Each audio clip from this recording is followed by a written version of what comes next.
There we go. We are now recording officially as well. Life is good. Hey, everybody. Ken Krell here. Thrilled to have you with us. It is the middle of the night here in Sydney, Australia. I mean, exactly the middle of the night at 12 midnight.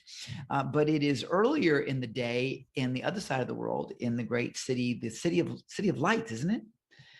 The Yeah. city of Paris. I'm so thrilled to have Helena with us. And Helena Hansen is originally from Sweden, but now a French resident. She has been editing and reading and become a literary coach for over the past 15 years, 16 years now, from what I count on the information that I have here in my hand. And today she's going to share with you about how all that can go together and how you can put love into your writing and love into your communications. And I couldn't be more excited to have with us today, tonight, this morning, good evening, whatever time you are, Helene Hansen. Yeah. Good morning. Thank you. Thanks a lot. It's 2 o'clock in the afternoon here. Lucky you. Yeah, lucky me. And I'm thrilled to be here and I hope you will understand my English because normally I speak French all the days and Swedish, of course. Well, your English is great, and for me, it's a thrill to be having someone in France, because French is my second, next to English, is my second favorite language. So I'm absolutely thrilled. That's why I keep coming back to you, like, oui, merci, Yeah. we have to do this in English, but I hear you great. You're awesome. So I'll let you go right ahead. Yeah, so I'm here today to talk about my love for literature and how it can make you become an excellent writer. And I brought, you can say that I brought my love for literature into my own business.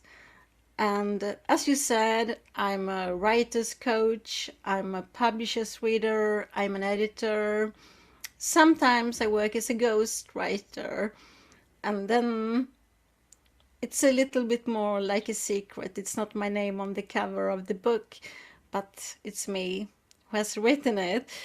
And but I feel every day when I go to my office or well my home office. I have an office at home, and I feel this great love for what I'm doing. And I think if you love what you do and if you're doing what you love, you get more successful and you get more love into your life. And I hope I bring a lot of love to my customers, the writers I'm working with, because I'm working with not only established writers, I'm working with aspiring writers. And I have some advice for you how to become an excellent writer. And my first advice is to just do it, because everybody can write. Uh, Even if you have doubts, I think you can do it and you can learn how to write. And the more you write, the better you get. And that is the clue to do it. They say that in Sweden, every third person wants to write a book. And I think, I don't know how the figures are in other countries, but I think it might be the same. Lots of people, they want to write a book. And I say it's possible. Maybe you want to write a collection of short stories. That's a good beginning. Or maybe you want to write your novel, or why not a non-fiction book? Because that can be your personal business card. If you write about a topic that you're specialized in, that is great. You bring more love into your business, you get to love what you do, and the customers will love to read your book. So that's my advice to write, and you can learn how to write in many ways. You can go to, for example, you can take classes in creative writing. Sometimes I organize actually workshops in Paris in creative writing. And as you said in the beginning, I don't know if the other heard that, but I live in Paris, the city of love, or the city of lights, but usually call it the city of love because especially if you love literature, it's an amazing city. You can go to all those cafes where, for example, Hemingway, Scott Fitzgerald, the Beat Generation, where they sat and created their work, and you feel the ambience of love, the love of literature, and that's just amazing. And so I brought this love into my business, and I also taken a Master of Arts in creative writing from Lund University. It's in the south of Sweden. But the most difficult thing I've done is to learn French because when I moved to France, I couldn't speak much French. Of course, I've studied French in college, but you know, when you come to France, it's not the same way people do speak. And so I took a lot of classes and courses in the French language, and then I can enter the master program in literature. And it was, well, it was a challenge, but I made it, and I made it with good grades. And I think that's thanks to my love of literature. And doing what you love, it makes you can be more, you put more love in what you do, and it becomes so much more easier to do what you love. And so don't give up. It's the same thing with writing. Don't give up. Some people, they say it's 10% inspiration and 90% transpiration. And I think that might be right, because some days maybe you sit before in front of your computer and you feel you don't get nothing written, but at the same time you think about your text, and you work it, you develop your text inside your head. And some days maybe you write a lot of pages. So my advice is to just do it, sit in front of the computer and write.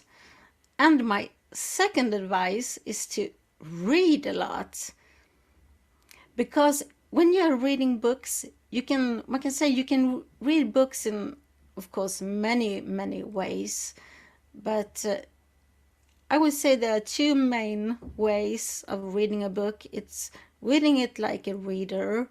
You get fascinated by the story, the characters, and so on. But you can also read it like an author, and you can study how the other writer has done when creating the book. For example, you can take a look at story structure.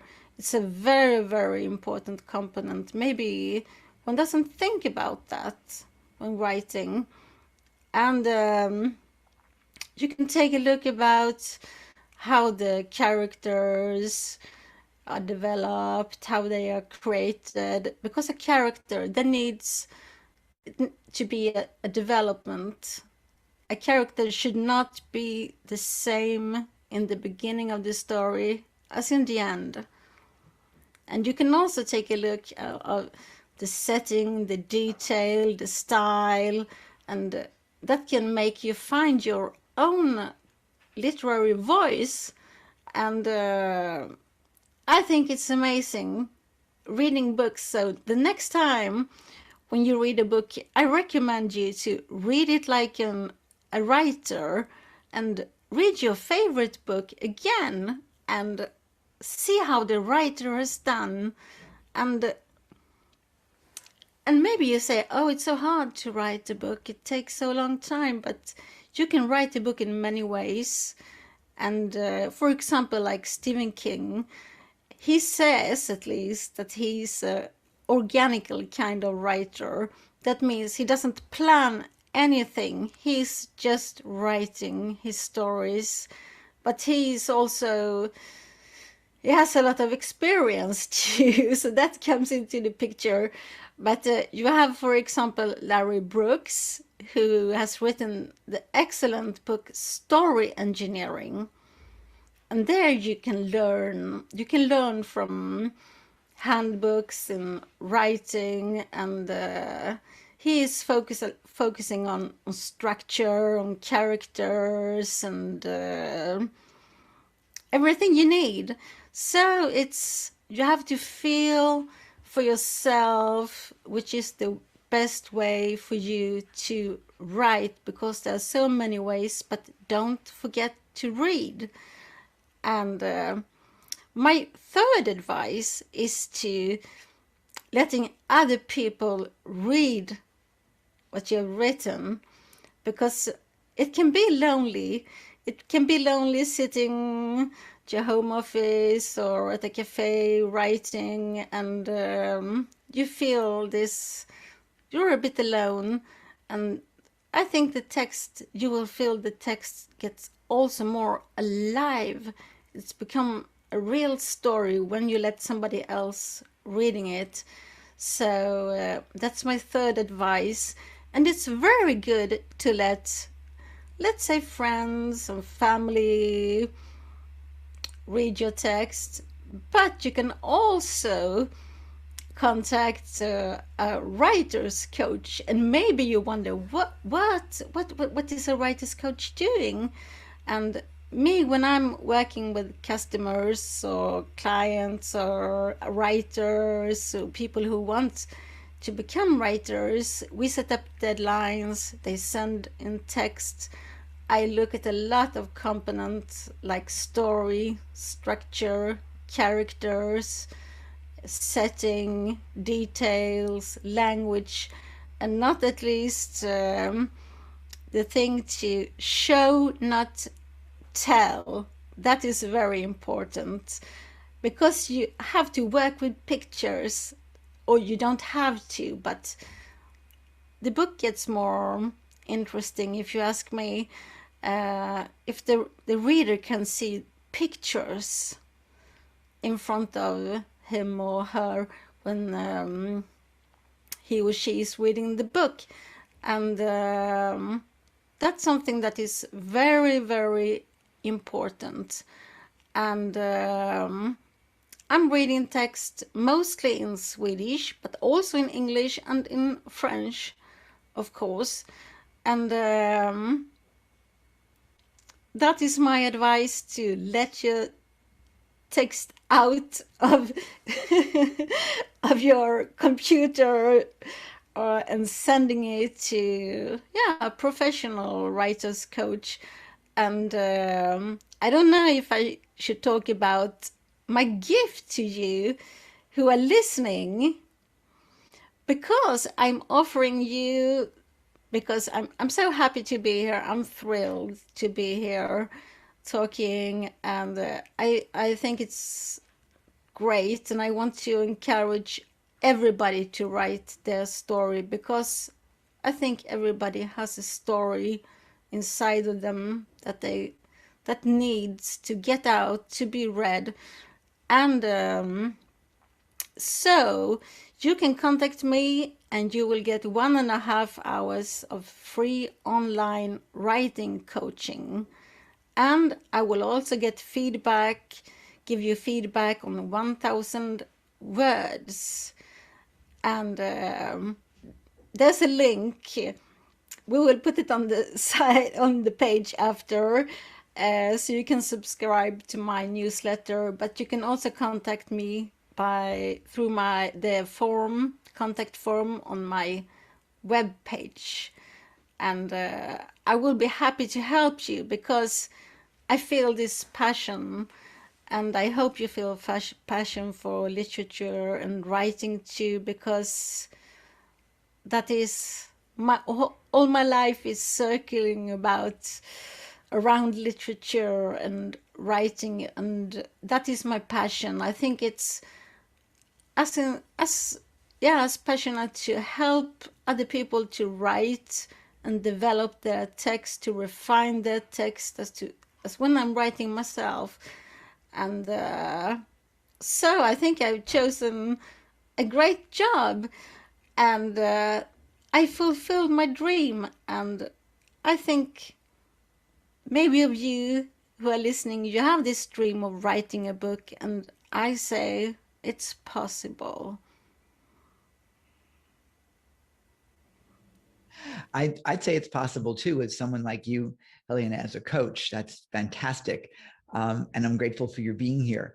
I do want to jump in for the moment and clarify something for everyone watching, because Helena is speaking with massive heart, but I don't think she recognized exactly what she just gave away. And so I'm going to put a limiter on it to protect her, because she is no way in the world that she can manage the bandwidth of all these people coming in for a 90-minute session with her complimentary. That is above and beyond and crazy. So crazy love. She's in Paris. She's overwhelmed by love today. So I'm going to say that it will be limited to the first few people that actually come on board to enroll with her in that incredible offer. And so when you see on her website that it's, oops, sorry, but maybe she has something else for you instead that she can scale, that'll be where we are. So it's a first mover kind of thing, but I've got to protect you because Thank you. I've seen this happen before. And the last thing I want you to do is go, oh no, I really didn't mean to do that. So yeah, anything that when we do talk about giving away a gift, the last thing I want anyone to do is create a challenge for themselves where there's no limitation. And so yeah, I just wanted to jump in. I was like, oh no, she didn't do that. Because I'm like, I'm signing up right now. I want that sucker right now. Yeah, you can do that. Right. So before we go ahead and change that on the page, whoever's watching us right now, get in there right now and do it, because otherwise it's going to be gone. Yeah. Because I And it left. doesn't mean, for me, it doesn't mean you have to book your time just now. We can planify it for maybe people can send in text in some month, because to be honest, I'm a kind of popular publishers reader and a writer's coach. So I have a lot of job and I have a lot of text to That's read. So I'm very thankful. that's my point. We can't have you. Yeah, that you are Right. We can't helping have me that. to. So what I'll recommend is this. And because we're producing it, we can jump in and we can kind of help make those rules. So I'm going to encourage Helena to, when we finish the interview today and we finish her session, she'll scale it to the point where, and this is a lesson for everybody. I teach this in our Pride program, which stands for Produce Ridiculously Irresistible Digital Events. It's to make sure that what you do offer, you don't get yourself in trouble for. So, and No. when I say in trouble is like, oh, Mosh, I promised too much, because we want to give. I mean, that's the whole idea. It's really sharing your love. Yeah. But if we overshare it, then we create a nightmare for ourselves. And by the way, this event is a perfect example, because what was right, Zor? It's a totally perfect example of oversharing and overhelping. I did not really intend to do a 24/7, oh my gosh, 300 speaker kind of an event. And so it came from here, from wanting to help Zor help his folks in his family and his village in South Sudan. So I'll Yeah. recommend that what you do is you have a redeem by date, and you see that with any kind of contest or free gift anyway from other people. So that's totally okay. So let them redeem by a certain date, then you'll deliver it within a certain time frame. So there's an expectation, and limit it to say the first 10, 20, 30, 400, whatever you want to use, because you never Yeah. know, especially when our VIPs get lifetime access to this recording. They can look at it next year and go, oh, I want that, you know, Yeah. right? So we have to make sure we protect you, because you're editing from the heart and you're always busy. So I don't think you're recognizing that, this could be, oh my goodness, what you've given, what you've Yes, offered, I'm aware of that. right? What you've offered is so incredibly generous that I just want to make sure that you don't like, what did I do? So as you guys watch, understand something. This is a limited offer, and a first come, first serve. So I can protect this natural beauty here of a human that is helping change the world by editing and crafting literature for her clients that can truly make a gigantic difference and shift people's experience from where they are right now to where they can be, all because of the way words and stories appear in print. And that is an incredible gift that you have. Thank you. Because I want to spread the love, my love for literature, and I want to, how do you say, encourage people to write. Sure. So let me ask you a question. If I was going to be an aspiring writer, and I guess to some degree I am, I've already got a couple books that are out already and I've self-published.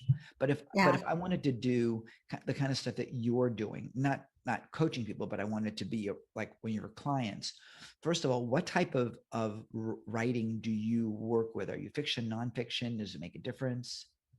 No, I'm working with both. Interesting. And yeah, but there are some other kind of things you look at or analyze if you're working with a non-fiction book. You're working, it's a lot about structure, it's the title, it's the language.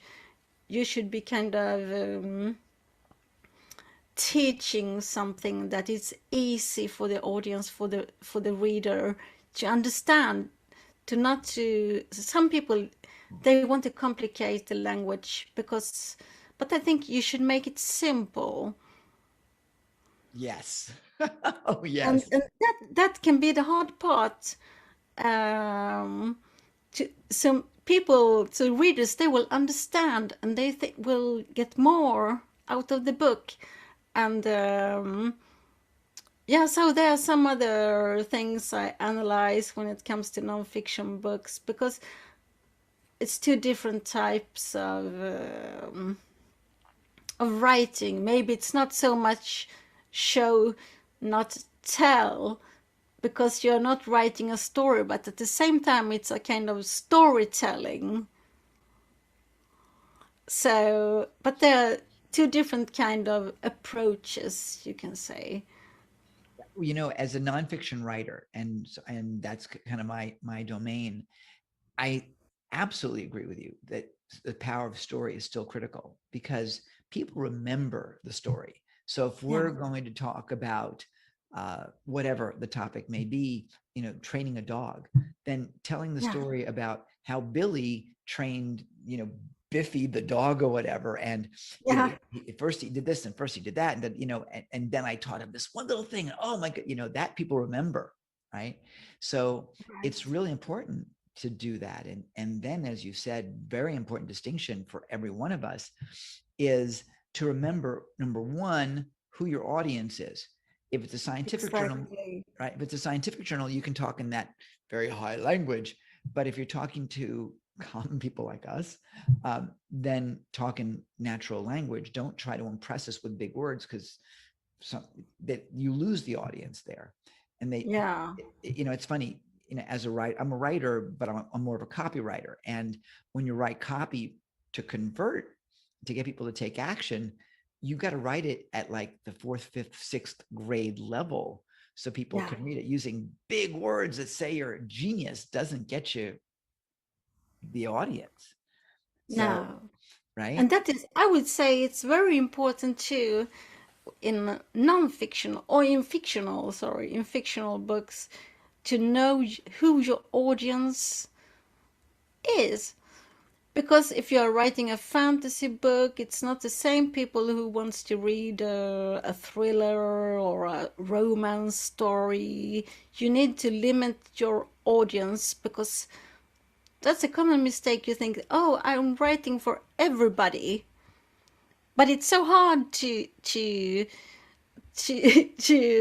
englobe all people in an audience. You have to know who your audience, who you want to write to or write for, and adapt your language, of course, after your audience. Even in fictional books. You know, it's funny, so funny that you're mentioning that because as a marketing guy, we talk about the right fit audience and knowing who your customer avatar is and eliminating those, you know, it's like Michelangelo and that slab of marble. You know, how did he find David? He took out what wasn't, right? And you're talking about writing to the correct audience or choosing your audience and writing to them. It's interesting. I don't think people connect. that writing is the same thing. It's knowing, Stephen King, knowing who his reader is, Yeah, to be able to write towards that person, whoever that market is. I don't even know who that market is for Stephen King, how you would describe their reader.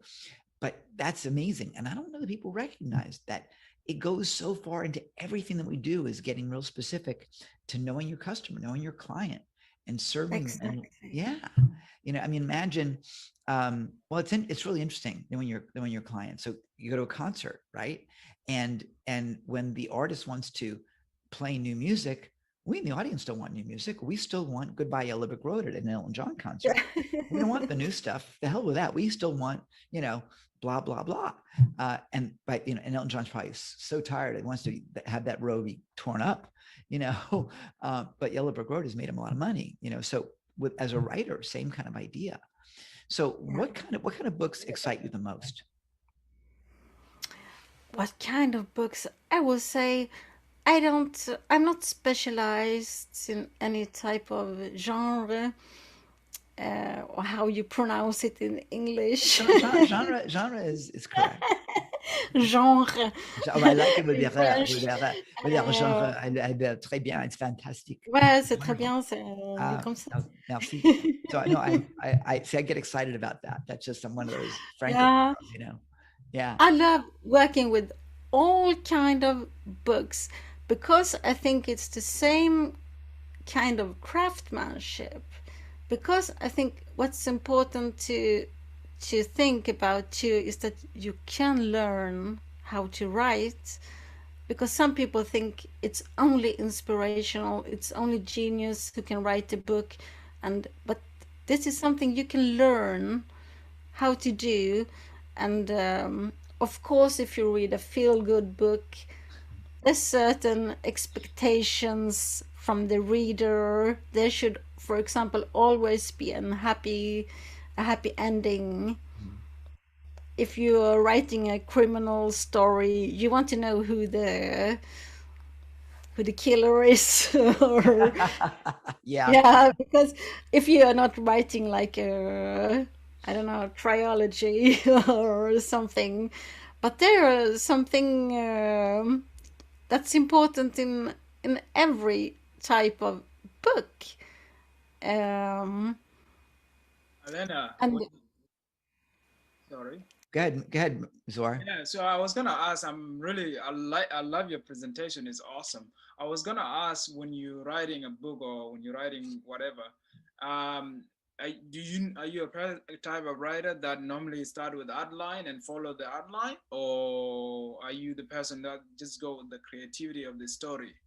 And as you answer that, understand we have less than 30 seconds left. So before we have to go to our next guest. So yeah, I will make a quick answer. I'm planifying because mostly I'm writing for other people, so it's what they want to write that I'm focalizing on. So they need to know what I should write as a ghostwriter, for example. But you can do both. It's when you're writing a book yourself, you do what feels the best for you, because there is no right or wrong in writing a book, I think, or the way you write a book, but there are components you need to think about. awesome. Thank you. Thanks, guys. So unfortunately we've got to end our stream right over here. We have another stream coming up in just another second here, actually right now. So Yeah. Helena Hansen, thank you so much for being with us today. I love you. You're awesome. A Yeah, pleasure lots to of have met love, you. bisous from Paris, and to you all. And thank you for letting me speaking here It's been an honor to today. have you. It's been an honor to have you. Merci beaucoup. Merci beaucoup. Au revoir. I stand for love. Do you? Hey, this is Captain Lou, and I stand for love, baby. Do you? Do you? Yes. Do you? Do you? Do you?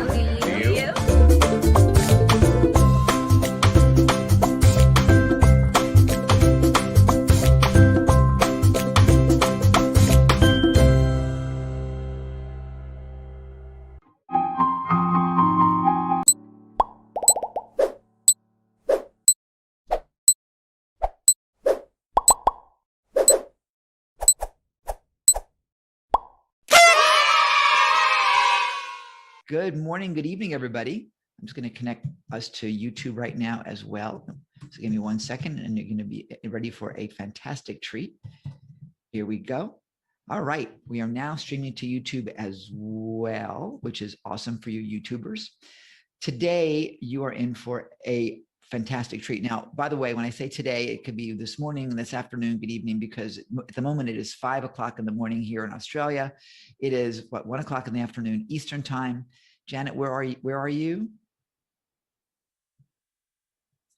I'm on the West Coast, Pacific time. So it's early, it's morning for you on Valentine's Day. Happy Valentine's Day.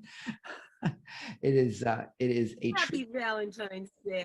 It is a treat to have you with you and to have you with you. That's it. That's what happens when you're delirious at 5 o'clock in the morning. But I want to get the show on the road because she's got some amazing things to share with you. This is the incredible Janet Grace, who is a Love Your Life coach, speaker, teacher, and author. And she ignites amazing conscious people worldwide. That's you, by the way, to live your life from above and from love and above, which is what we're all about today and this week in every area of your life. Janet Grace's powerful presentations are based upon the spiritual laws of love to inspire passion and empower change as we come up to meet our highest self to make a difference for good in the world. So relax. Well, relax, but actively listen, because I want you to receive her message of love as you remember that you are love. Ladies and gentlemen, the incredible Janet Grace Nelson. Thank you so much. It is an honor and a pleasure to be with you here on Love Day, and you choose your, it's just, you know, love just is the spark that ignites every single one of us to live just more anonymously and really give from that place of love and above. I know Ken's searching for some other things. No, I didn't know that we were bantering for a second, so I muted myself and I was just checking on something from the tech side.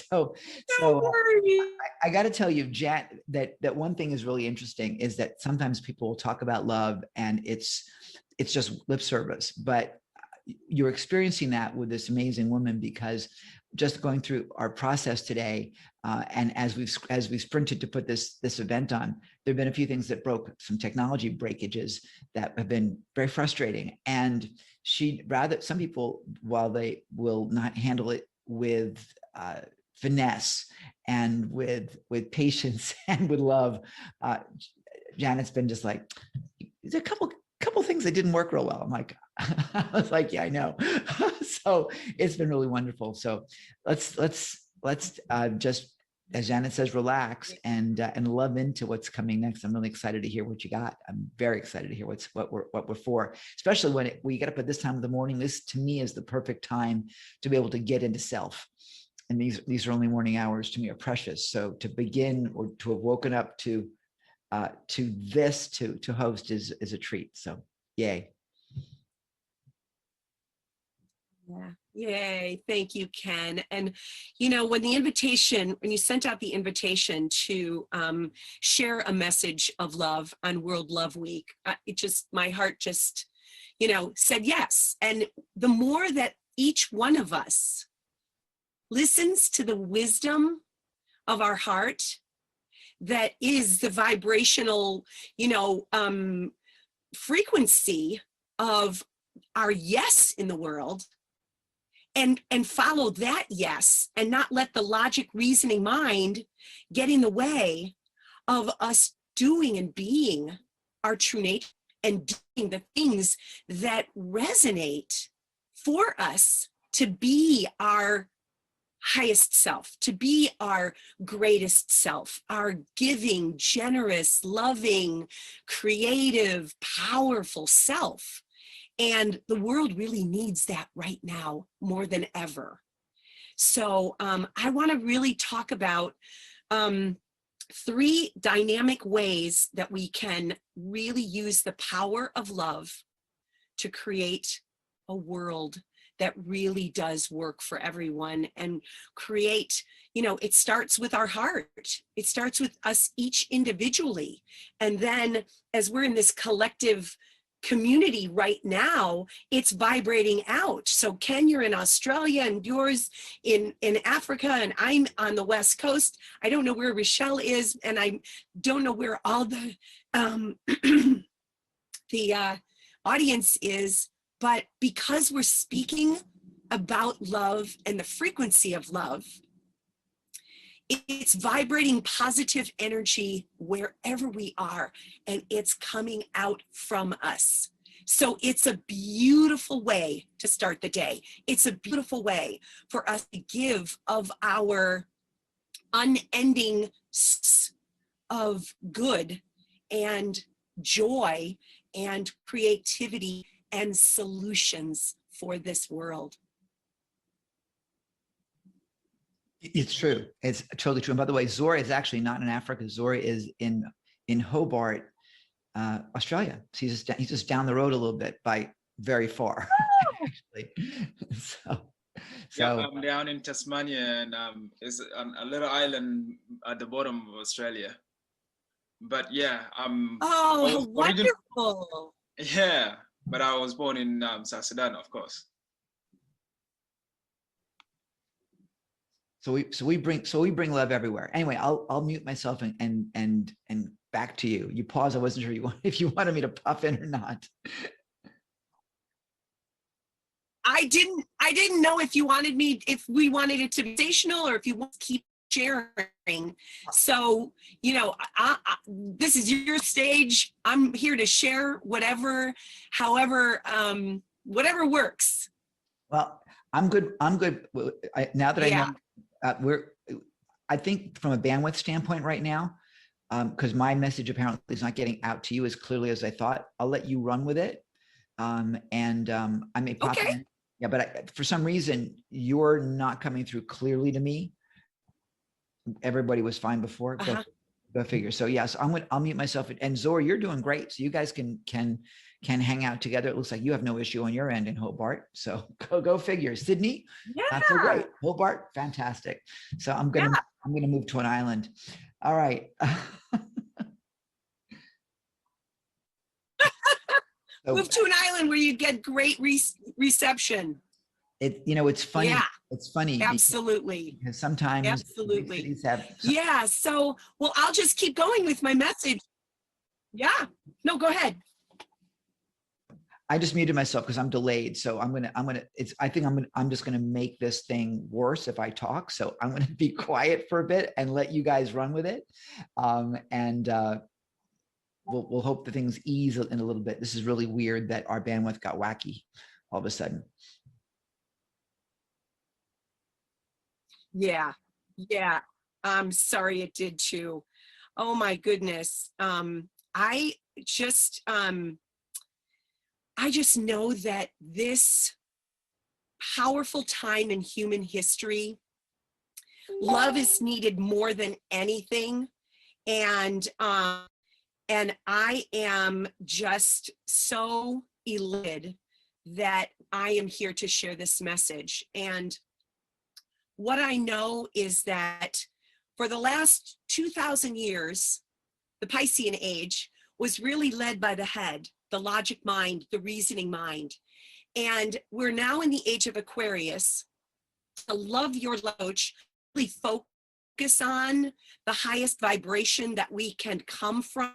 And so the energy of love and above is really coming from heart-centered wisdom. So when we can start really participating, living from a place of recognizing that the wisdom of our heart, what is absolutely interconnected vibrationally with everything in the universe, and that as we stay connected to our highest self through a deeper relationship with our heart, we can continue. It's like I was raised Catholic. So, we prayed for people. Prayer is just sending out a positive vibration, and a prayer comes from your heart. So in this age of Aquarius in 2021, we have to use the power and the wisdom of our heart for greater good, for humanity, for the planet, for what is absolutely needed right now. And so what I want to say is that most people, the dissension, the challenges, the everything that's going on in the unrest and the political arena, focusing on fear, which is not love, which is expansion. So the more that we recognize difference and we start really strengthening the relationship that we have with our heart, with that wisdom center, with the place where we can really resonate from love and above, we get to make a difference in the world just by even tapping into it and starting our day with an open heart. So as I want to just share for a moment, the topic of my talk is called the healing power of love. And there's so many ways that we can recognize healing is just to make things whole again. And it's also a way for us to look at areas that are not whole, that are not working, systematically or working for the greater good of all. And we have an opportunity to say, what area of our lives feel like they need some more love? They need that energy. They need us to come up from a place of our heart's wisdom. So our hearts have a frequency of the same. When we really connect with the relationship of our heart, it is the same frequency of what is going on with the creation of the world around us. So, when you get out of bed and you stub and you go, be a terrible day. Well, you are actually claiming that. So we want to be really mindful of the things that we focus on. We want to be mindful of the thoughts that we're thinking. We're then putting out into vibration that's then creating our day, creating our world, creating our relationships, creating our health and well-being, creating our business, the expansion of our businesses, the expansion of the good that we want to do on the planet. So I'm just going to take us through just a moment of just connecting to our heart. So if it feels right to close your eyes in this moment and put your hands on your heart and take a deep, beautiful, loving breath from the center, the core, the essence, the spark of the divine in the center of your heart. Take a deep breath together right in that place. And as we do, and we're holding this space, we're fueling that spark, and we're allowing the spark of that place of our own divinity to spread out throughout our entire bloodstream and our organs and our tendons and our muscles, and even allowing a smile come on your face. And as you exhale, give forth that love. Like a gift of your own essence that you're sharing with anyone and anything around you in this moment. So I'm just going to in this moment, Ken, did you feel that? Yeah. And none of us, I did. none of us really, Oh, that's good. I just, because what happens is when we can really connect with our heart and really take that deep, beautiful breath of love in, first and foremost for ourselves, because it starts with you. And then as you exhale and give that forth, you're blessing everything around you, everyone around you. And there is no border when it comes to energy. There is no box that any of us live in. And we are all connected here on this Zoom call, on this Facebook, in this YouTube frequency right now. And we're literally sharing each other's energies. And when I'm doing this in person and not in a virtual space, I'll say, breath is so intimate that we're literally massaging each other's organs.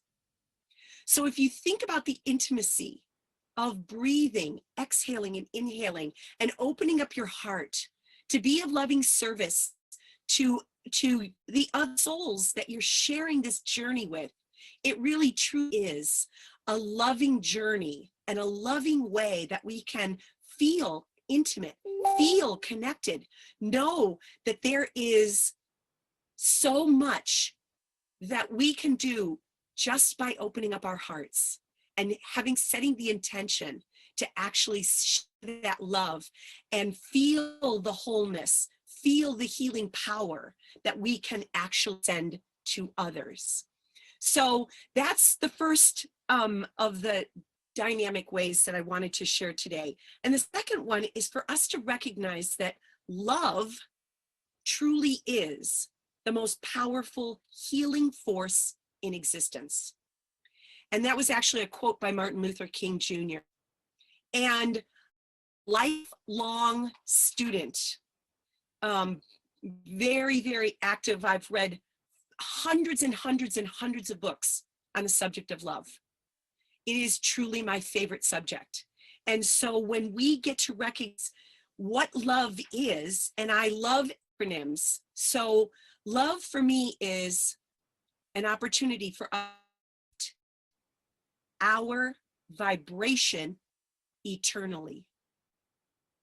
So when you are being love and you are sharing love and you are expressing love and you are experiencing love, you're literally raising the vibration of the planet.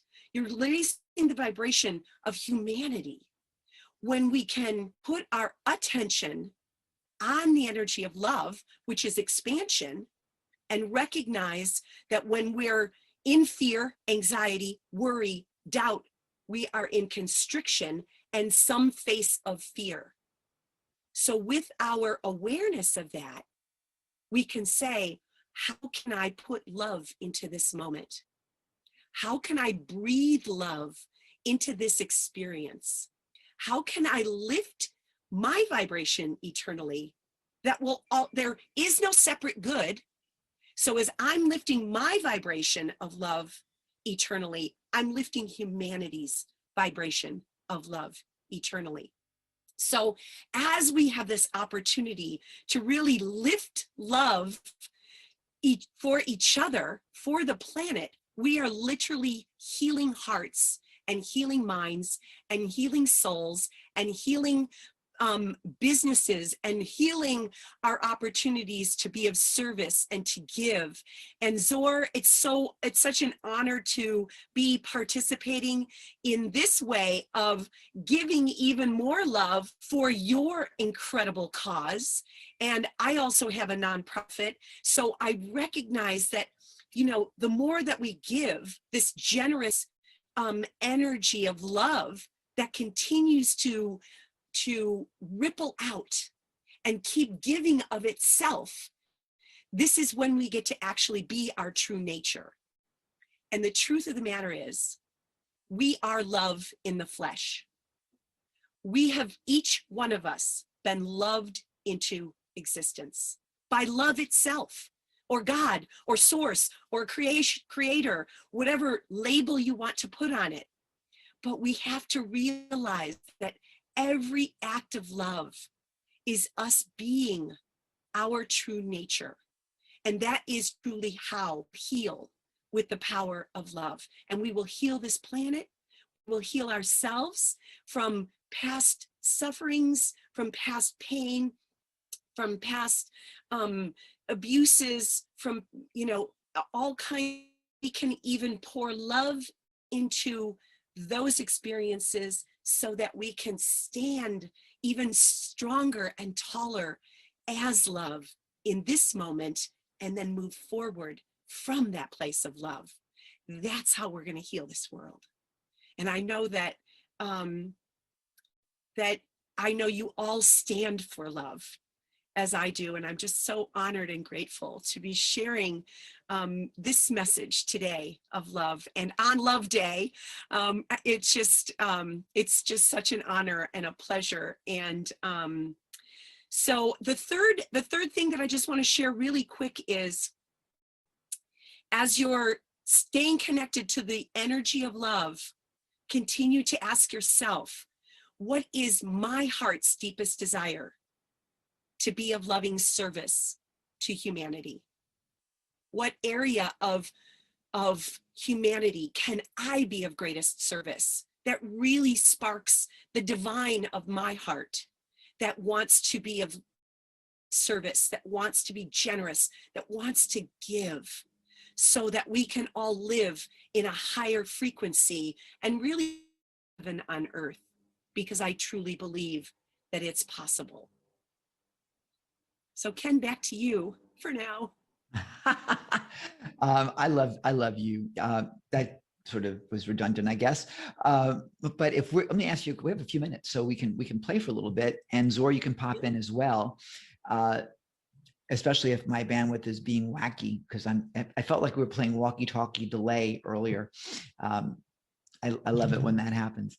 So if we're going to take the essence of what we're discussing in terms of love and sharing that, and apply it into a business scenario where you don't sound airy-fairy, where you have an audience that isn't necessarily on the same conscious wavelength as we are, because there's so many that are just into head and haven't, they've missed their connection. How do you add that piece into environments where people don't necessarily equate it? Whether it's a scientific community where they're all quantitative versus essence-y. I thought maybe let's address that, where folks don't yet have that connection and don't know how to play with it. It's such a great question, Ken. And, as a spiritual life coach, I help conscious people build businesses every day. And so love is literally the energy of expansion. Fear is the energy of constriction. So quite simply, and I've done a lot of work with the HeartMath Institute, is scientifically proven that as you work with the energy of love, what would you love for your business to expand in? What area? Greater customer service, greater ability to build a better product, serve your clients on a greater level. All of those are where it is that you tapping into a greater, higher vision for your business to expand. It really isn't a lot. It's not really different from even where you want to expand, even in your personal life, deepening your relationships, having greater, more vibrant health. But it's really, how does that feel? Does it feel, because we have the greatest internal barometer built right in, it's called our nervous system. So if you're working on building or growing your company and you're saying, we want to expand in our, we could do this, we could get better at emailing, we could get better at, social media, we could build a bigger program. If it feels like it's aligned with your vision and it feels expansive and aligned with serving more of your customer base and then you're and you're moving in the right direction. When it feels constricting and it feels like, we're just like, not really feeling it if it's not a really feeling it, that's a not it. Yeah. So, yes, that's true. there's, and then Yeah. you can quantitate. Yeah. There's that old saying, and we're having delays, so it's just unfortunate. But unless it's a hell yes, it's a no. It's got to be that whole Exactly. connection there. Yeah. Yeah, exactly right. Tell me, we only have a few minutes left. Tell me, how do you work with clients? What do you bring to the equation for someone that wants to work with you? It's a great question too. I have, I'm on Facebook, I'm on Instagram, I have a website, janetgrace.love. I love that. And I also have a free gift there too for all of your listeners today. Yes, janetgrace.love. Is that awesome? It's brand new. We're just rebuilding my brand. It just fit so elegantly, and it was a hell yes. Yeah. It was a hell yes.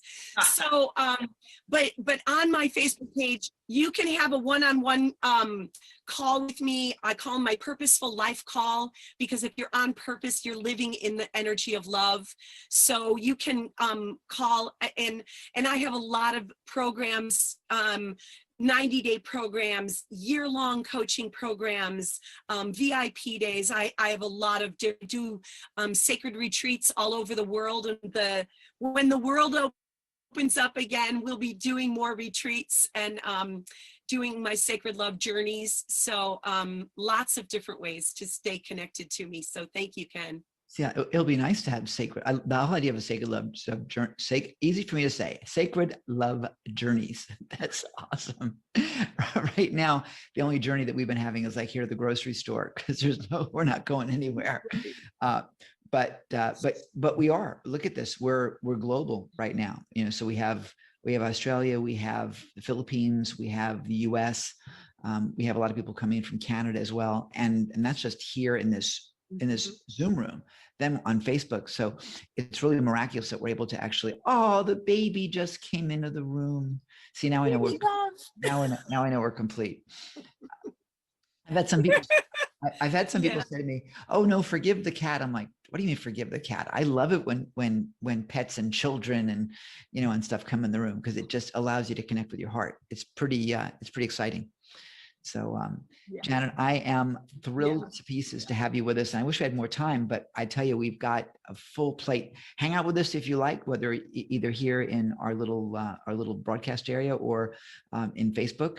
And by the way, everything that all the goodies that Janet has available for us, they're on the dashboard. So you'll be able to access it that way as well. And VIPs, you'll get anything that she's got after the event's over as well. Go ahead. Yeah, and I just want to encourage anyone who's feeling like they really want to connect more to their heart. My 7-day self-love journey, that is one of my free gifts, is 7 videos that are to help you really get in and deepen your relationship with your own heart, and deepen ways that you can bring more love into your life, that then of course ripples out into every area of your life. Awesome. I'm so grateful to have you with us. Ladies and gentlemen, the incredible Janet Grace. Again. Yay. Thanks. Thank you. Thank you all. Happy Love Day.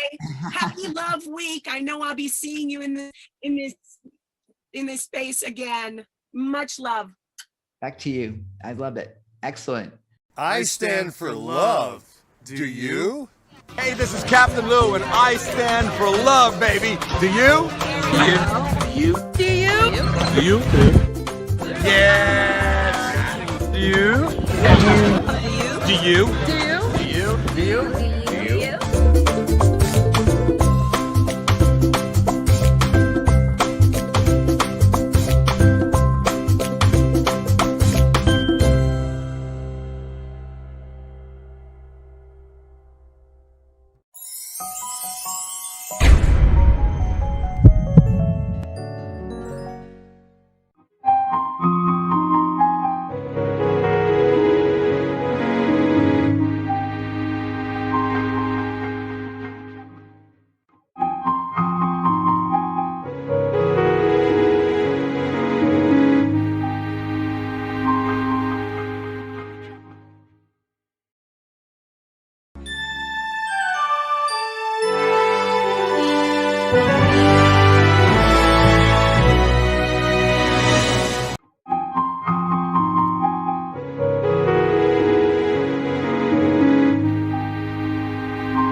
is a force of nature. And every time that we connect, I just leave just as I've had rocket fuel. And I'll tell you, it's because the amazing Rich Kozak is rocket fuel for individuals to ensure their brand impacts people's lives and the world. He's the sage voice, listen to this, for impact-driven branding. With 44 years of experience, he's beat me by 5 in every aspect of branding.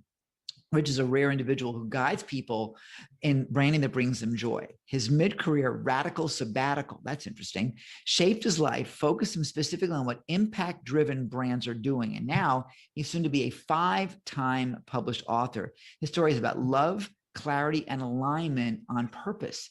Rich says that it's about defining your life, not just your business. Ladies and gentlemen, the founder and CEO of Rich Brands and Impact-Driven Publishing, the incredible, chocolatey good, Rich Kozak. How you doing, my friend? Oh, I am so blessed. Happy Valentine's Day. Good morning. Happy Sunday and a lot of love. It's so good to see you. I always love seeing what an irony that a branding guy would talk about love. Like, what? Okay, we're going to get over that quickly. May I tell you a story? Please tell us a story, Daddy. Well, once upon a time, Kenny, I ran a high-tech ad agency with partners in 21 countries. I was addicted to my job, but I didn't know that yet. I would come home late at night and wake my 2 boys up, and we'd say a quick prayer, and it would sound like this: Lord, thank you for teaching us that there are only 2 things that you want us to do. We're here for 2 reasons: to share love and to praise God, and everything else is man-made. Okay, honey, now go back to bed. Now, the irony that I was addicted to my job and never around, but I could do that prayer. It's like, what? Okay, but fine. I'm over that now. That was a long time ago. But I quit branding when I turned 50, realized I was addicted to it. I quit. I don't do branding anymore. And I was brought back by people asking me for their help, but they were individuals.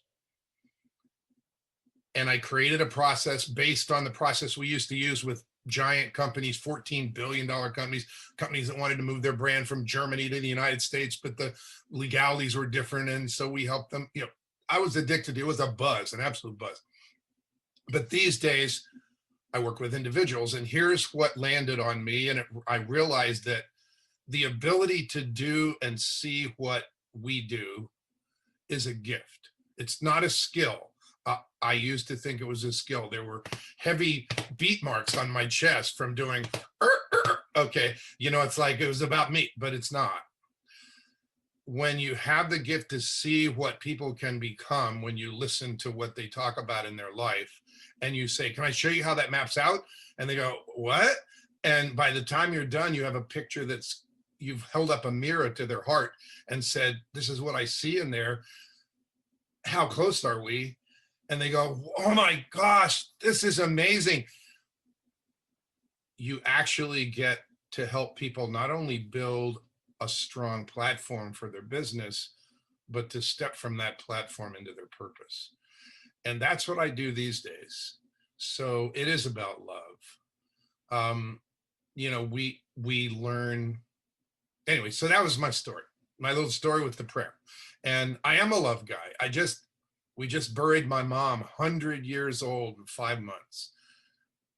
And the legacy that we shared when we spoke at her recorded funeral 3,000 miles away, which I couldn't go to because I would have been in quarantine. It's like, it's crazy. But is that when I went through her house and found her Bible, which is red, by the way, so happy Valentine's Day. A lot of love in here. See, I could wear a red pocket handkerchief and do the same thing. Very worldly, very substantial. I'm just saying. I find prayer lists and I find underlines of asking God to bring clarity into her mind of what his will is in her life, and prayer lists of please help. She is from the South, from Southern United States. So she talks with a little accent.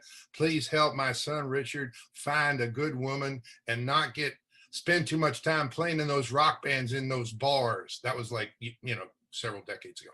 But And so we realized we speak about the legacy that we leave. And sometimes legacy is a legacy of faith. It's a legacy of lessons learned. It's a legacy of mistakes made. It's a legacy of assets built. It's a legacy. There are layers of legacy. And one of my clients talks about that constantly.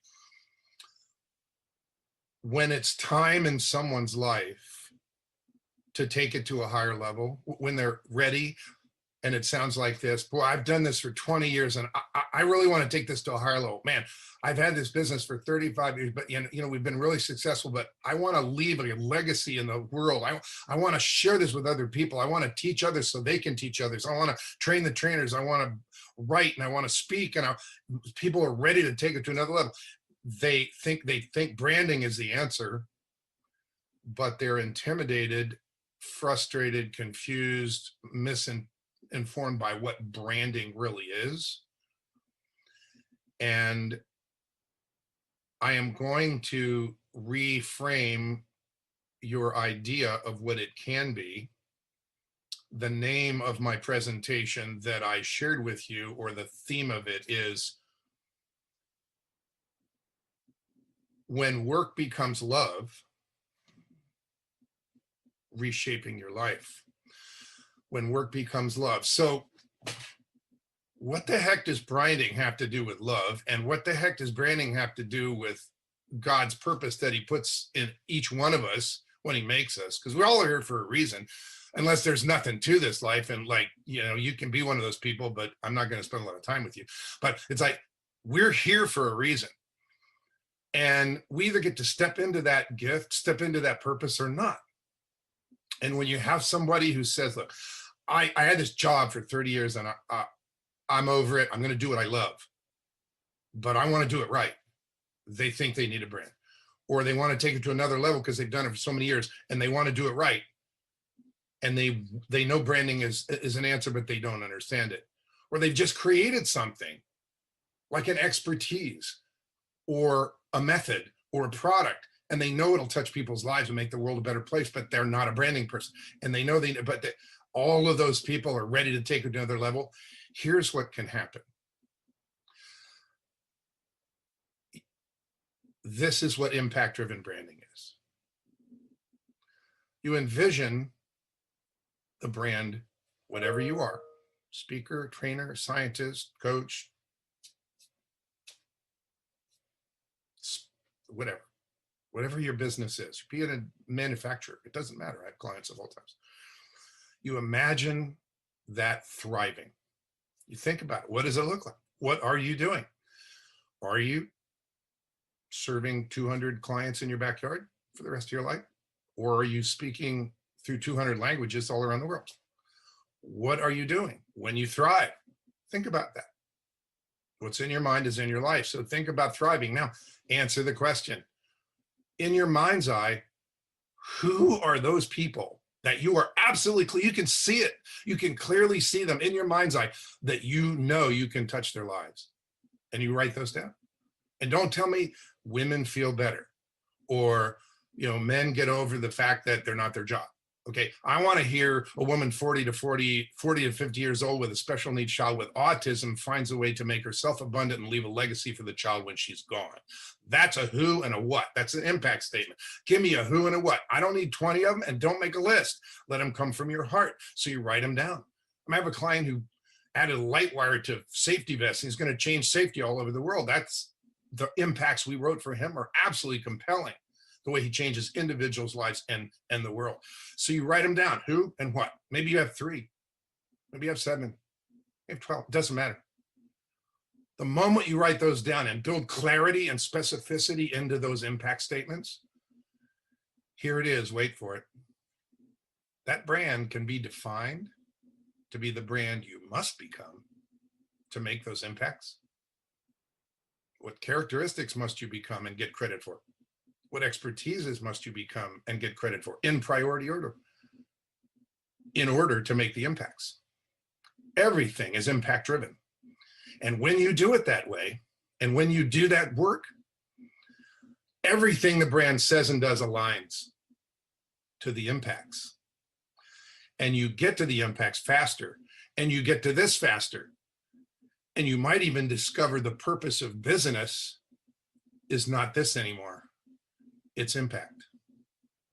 What if everyone realized, everyone who is ready, because not everyone is ready. Not everyone is ready for impact-driven branding. They haven't gone through their life. They are not at the point in their journey. But when they're ready, what if everyone realized and shifted the purpose of business to impact instead of this? And you'd get there faster anyway. What a world would it be? And so the aha moment for me was realizing this is God's work. God put those desire for impacts in our hearts. Our mind's eye says, oh, I know I can help these people. Okay, so we get on with it. Now you might write down 7 impacts and you will absolutely reach those.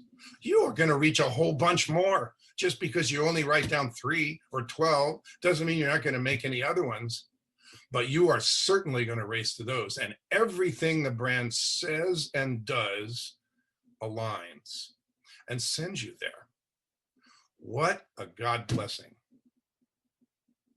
No confusion, no misinterpretation, no waiting, no wasting money on marketing, because everything's aligned.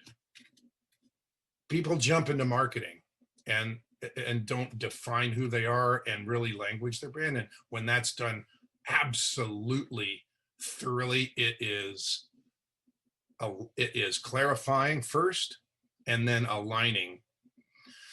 So achieving clarity and envisioning the impacts you make on the world is such a gift. And the process that I'm doing every day with people, it's based on branding knowledge and branding expertise and branding process, but it's not about, see, your work is not why you're here. It's just a vehicle. But branding will help build a wonderful platform for that work and make it abundant so that you can step from that platform into your purpose. So when a client says, well, I'm not writing any books, and we define 3 books for them, and then they write their first book, or we have it written with them for them, and they start to get credit for their expertise and then move into and cross the bridge into where they're going and then get into their purpose, their life becomes more significant. Branding? It's like people don't think of branding as that, but that's what we do all day long. What a blessing. So imagine thriving. Focus on those individuals or groups that you clearly see impacting, and then create compelling, consistent language that transfers energy, so the words you speak transfer energy, shape your impacts, and attract exactly what you want to attract to make your impacts. It's a guarantee because it's the way it's defined. It's going to work because everything is impact driven. What a cool thing, huh? So, and it's all about love. It's all about love. That's the foundation of it. And it's also who's doing it. It's like one of the things I stand for. People call me a heart connector. It's a branding guy. It's okay, but hey. I mean, I used to, on my desired brand triangle, I used to have the word connecting as a characteristic. And so many people said, you're connected with my heart. I changed it to say heart connecting, because that's what people tell me it is, and it's part of the process. Phenomenal. And Ken, I think that's why you and I, we listen to each other talk. Man, there's something about him I really like. It's Yeah, it's true. We have this kind of mutual admiration society. It really, the dynamics that we have are, it's fun that way. And we're almost at the point where we could like finish each other's sentences, although we don't even know each other that well, but it really is, it's awesome. But isn't it energy? We do just attract each other's energy, and that's wonderful. It really is, it's special. It really is special. So I appreciate you and what you do. And I'm going to shut up and let you keep going because you're on a roll. Well, words are energy. I mean, let's not kid around. If you said to me, Rich, what do you, oh, you're a branding consultant. Oh dear, another one, like wah, wah. Because everybody uses the word, right? Everybody uses the word branding. So it gets a bad rap because there's a lot of really bad branding out there. But so they say, okay, well, wow, what do you do? And if I say, well, I mean, words have energy. So if I say, well, I manage the 31 iterative steps of the branding continuum, first of all, you'll be asleep. But if I say, when it comes down to it, I put rocket fuel in your branding gas tank, just the words alone have a different energy. And so what if the words that you use to describe the brand to get credit were all congruent with your heart? Yeah. Okay. And seriously, I mean, people don't think about that. Well, we need a brand. They think a logo, oh yeah. Well, I could talk for a week about logos. You want the 5 acid test? Says what it does. Easy to say, easy to spell, easy to remember, has legs. I could talk for a week. You ready? Let's go. I mean, I've been there. You want to talk about trademark? Want to talk about, trade dress? I know things that people couldn't even forget because they don't know, because I've been doing this for so long. But that's not the point. The point is, you think branding is about business and the money. What if it's about impact and building a platform with your vehicle that you've been given as a gift so that you can step into your purpose and be even more abundant and create layers of legacy that you can pass on to the world and to your family and to others? It's like, branding? Yeah. Welcome to my world. What a blessing. And so,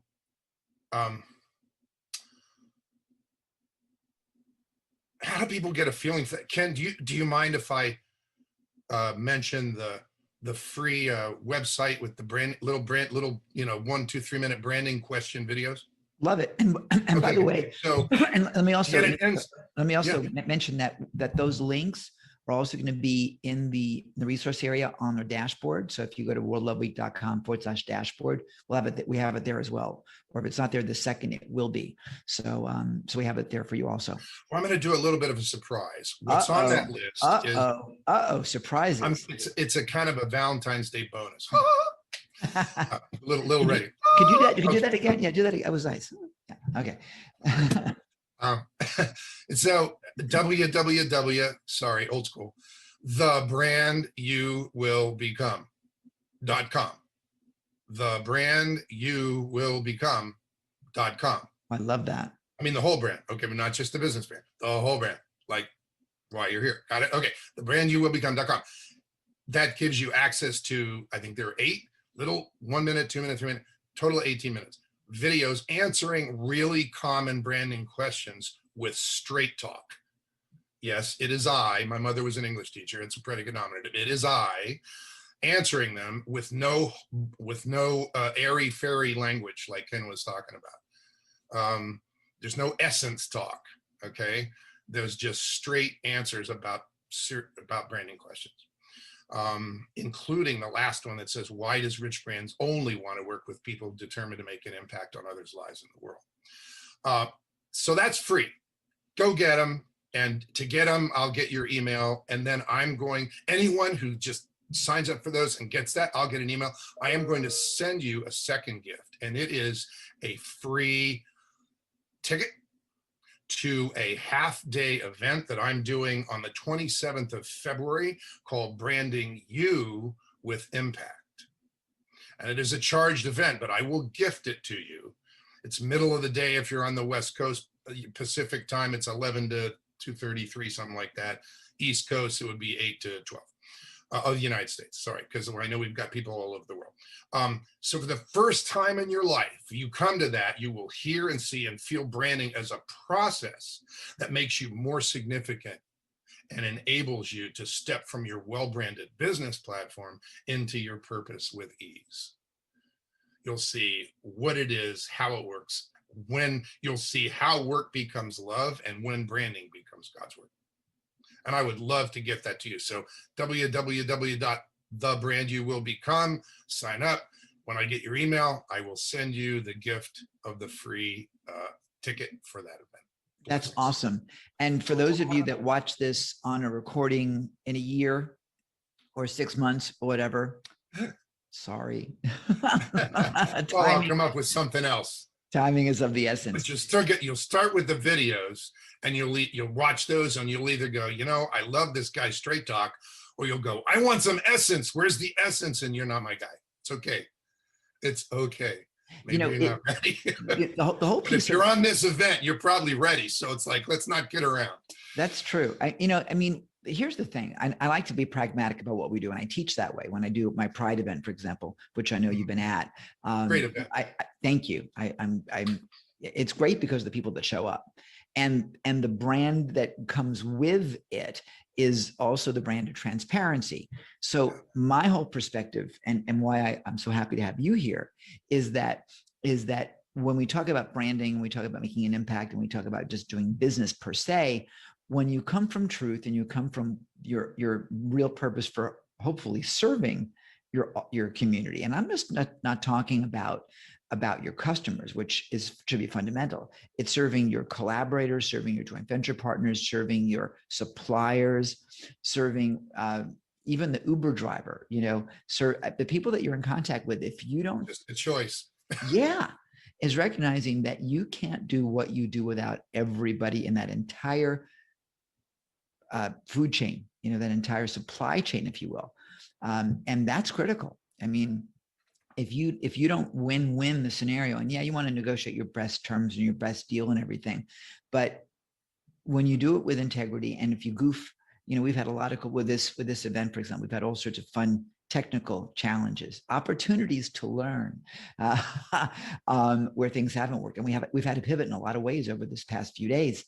But when you do it with the accountability that goes with it, people love that. Because so I did want to make sure, I know we have a very little time, so I want to say where I'm going with this instead of starting a story. Here's where I'm going. It's going to end with saying the world seems to work against us until clarity comes. Great. And then things begin aligning because we make them align. So that's where I'm going. And I worked with Lisa Nichols with Motivating the Teen Spirit. Lisa's from the movie The Secret, and I worked with her for 3.5 years. What a God blessing she is to the universe. And she used to do, she taught emotional healthiness skills to teenagers, and talk about things like negative self-talk and the way, you were born perfect, but then things happen and you start, hearing things, oh, you're not that good. Oh, let your sister do it. Oh, you suck at this. You'll never amount to whatever. Right. And you start loading stuff, and then you start believing it. And then so you go and get a good job. So you're going to prove that you're going to get this job. And then you get addicted to your job. Guilty. And then you realize your job's not why you're here. And the moment you choose, I'm going to reshape my life. Like, I resigned a career to reshape my life. That's pretty rare, and I was able to do it, so thank goodness. But most people can't. But when that clarity comes and you have something to give, and now everything is based on what I see when I thrive at that, and everything lines up, and the language aligns, because what comes out of our mouth creates the world. And so when the language aligns, and language is extremely important, the language of a brand that's consistent, and then it transfers energy. When all that aligns, the world aligns. And so really it feels like the world's working against us until clarity comes. What a blessing that all of us get to help others step into clarity. Yeah, that's and, for sure. With all the one woman who was on here before, with their heart and with their energy, with what their brand is, but they think it's just a business, and it's going to go beyond that. It's like it's going to be hard to get rid of me. Just be forewarned. But literally, I had a woman write me yesterday, a client. She goes, "You're stuck with me." I'm like, praise God. I'm like, all right, go. I was gonna jump in and ask. You've been talking about question of clarity and the impact-driven statement. It's quite interesting, actually. But I feel like I've seen you at the Pride event, and I've been there as well. And what I've noticed, including myself, is the fact that when we are trying to message our branding, that messaging part, sometimes we are lost in the clarity. And And so my question was around, how do you help your, client and to navigate to, to get that clarity toward their messaging and around their whole brand? It's an excellent question, and I'll give you a simple answer, but I could talk for a year, but I'll give you a simple answer. There are 7 steps to impact-driven branding. And I don't have I'm preparing a landing page to offer an impact-driven branding blueprint on some advertising that we're doing, which says, here are the 7 steps, get started. So there's steps, there's just steps. One is imagine your brand thriving, writing down the who's and what's of the impacts, and then asking yourself, well, in order to make that impact, what must the brand become? Must it be technology centric? Must it be loving? Must it be, aggressive? Must it be strategic? It's like you ask yourself, and the process extracts what's necessary to make those impacts. It just lines up because of the process. And so it's not difficult. It's rigorous. It's not difficult. And so how I help is I facilitate the process, listen deeply with, I'm a certified trainer of neurolinguistics programming. So I listen with those ears. If they say this is a problem, I usually say, I think to myself, well, that's the presenting problem. Let's get to the real problem. But so I facilitate it. I even do it in groups and then we'll break out and people will help each other speed through the process. It becomes something that you can do. So I'm writing a book, which I can't hold up. It's called Impact Driven Branding, 7 Steps to Ensure Your Brand Impacts People's Lives and the World. It's steps. And there's a workbook. It's like, so the event that I'm going to give people to is kind of the what and why. The how event is a workshop in March on the 18th. That's like, well, we take one impact statement and you're working the whole way through the process and you look down and you go, wow, it's a process. Like I totally get it and I'm doing it. Yeah. Do you need a branding guru? No. Hallelujah. I mean, what, so everybody thinks they need a branding go, hey, that's why I'm writing the book. So it's easier than people would think. And it's just a process. Thank you. That answered my question pretty well. I'm pretty sure that book, when it come out, it will be a hit because with like you said, clarifying that message is very important. And if there's a step to guide you through that, then if somebody sends me their email to rich@richbrands.org, just sends me an email, put me on the list for the book. rich@richbrands.org, and that includes you. rich@richbrands.org, just say, put me on the list for the book. Believe me, you'll get an invitation. It should publish, I'm thinking April. It's mid-April. Okay. Well, awesome. Are you guys there? Okay. I think we went to silence for a second. We are at like, it's time to say goodbye. I feel like singing the time to, but we're not going to do that because I'm not a singer. Rich, I'm thrilled to have had you with us for this segment here. I know you're going to be back as one of our segment hosts over the next few days. Oh, I'd love that. That would be really great. I will coordinate that with you. I couldn't get you on today because we needed to make sure we dialed it in ourselves so we know it was going to work and not going to work. So I want to thank you very much for being with us, and you and I'll be in touch to get those details. And I'm here to support what you're doing. I love what you're doing, and thank you too. Thank you, both of you, for hosting this and creating World Love Week. God bless you.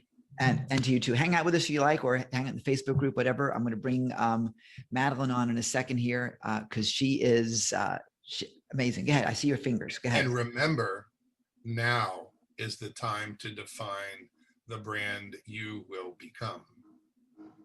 Amen, brother. Thank you. Good work. Awesome. Thrilled to have you. Take We're care. gonna bring on. I love this man. He's awesome, and look also at his backdrop as to how he's very cleanly and clearly indicated who he is. I love it.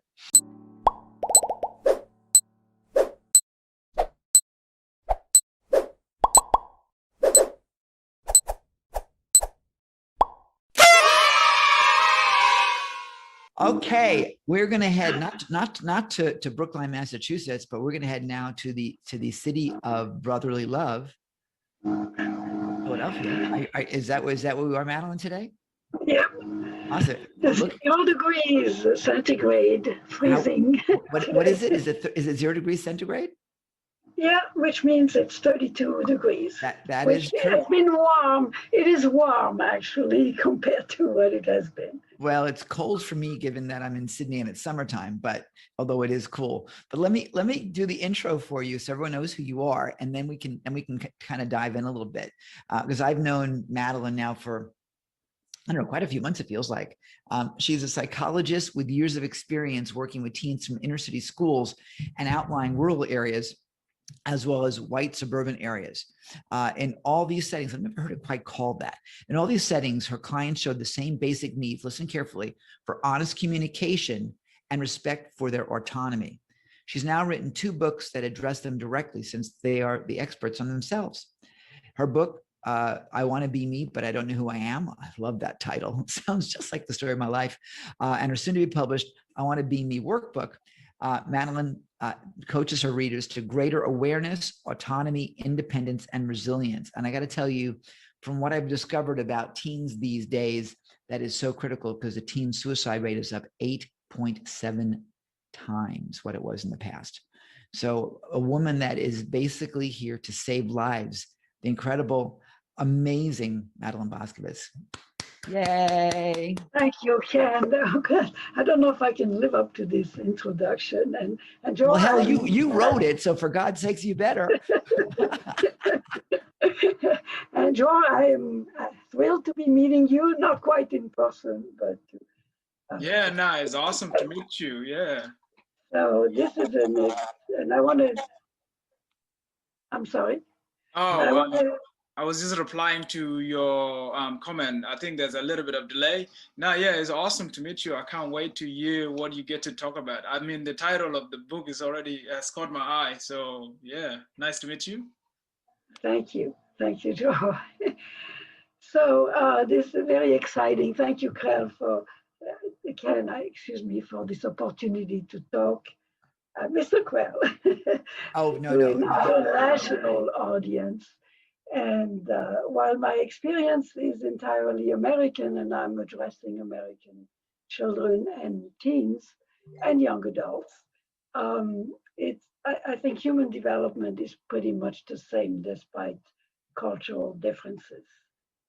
And I want to start by apologizing because I am actually going to be using the script and I'm going to do what our previous speaker said not to do. And but I still be on camera for you. Yeah, hang on a second. Let me make you a co-host so that you can share your screen. Oh, And did you want me to do that? I was just going to be looking at the camera and. oh, whichever you want. I thought you. Script at the I same was time. multitasking, so for some reason I thought you wanted to share your screen. So no, go ahead. No, I think it might be better this way. So. Okay. I'm going to do exactly what he said not to do, but I'm a psychologist and a teacher, and it's hard to get away from that model. So the title of my talk today is not I Want to Be Me, but I don't know who I am, though that's coming up soon. But it is the 5 essential skills that schools do not teach. So let me start by saying that is not a criticism, it is a comment, and it needs to be understood what the issue is. So historically, children were expected to have the emotional and social development when they reached school age, and so that they could function in the classroom. And I think by and large, it was happening certainly in America.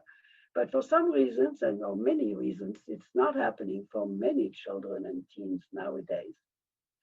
So schools have tried to adjust. Elementary schools now, some of them are offering children some quiet space to engage in mindfulness meditation, to be in touch with their own feelings and to calm down. And I think that's a plus.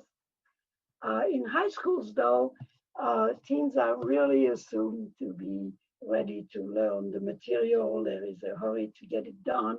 And any teen that shows a lack of ability to do that, a lack of presence, is often excluded, punished, isolated, and often shamed, unfortunately. So let's reflect on that this is the week of love, and let's send love to the schools and the dedicated staff that work so hard to teach our children. And let's not forget the teens that we live with or work with every day. They are certainly in need of love, the difficult ones in particular.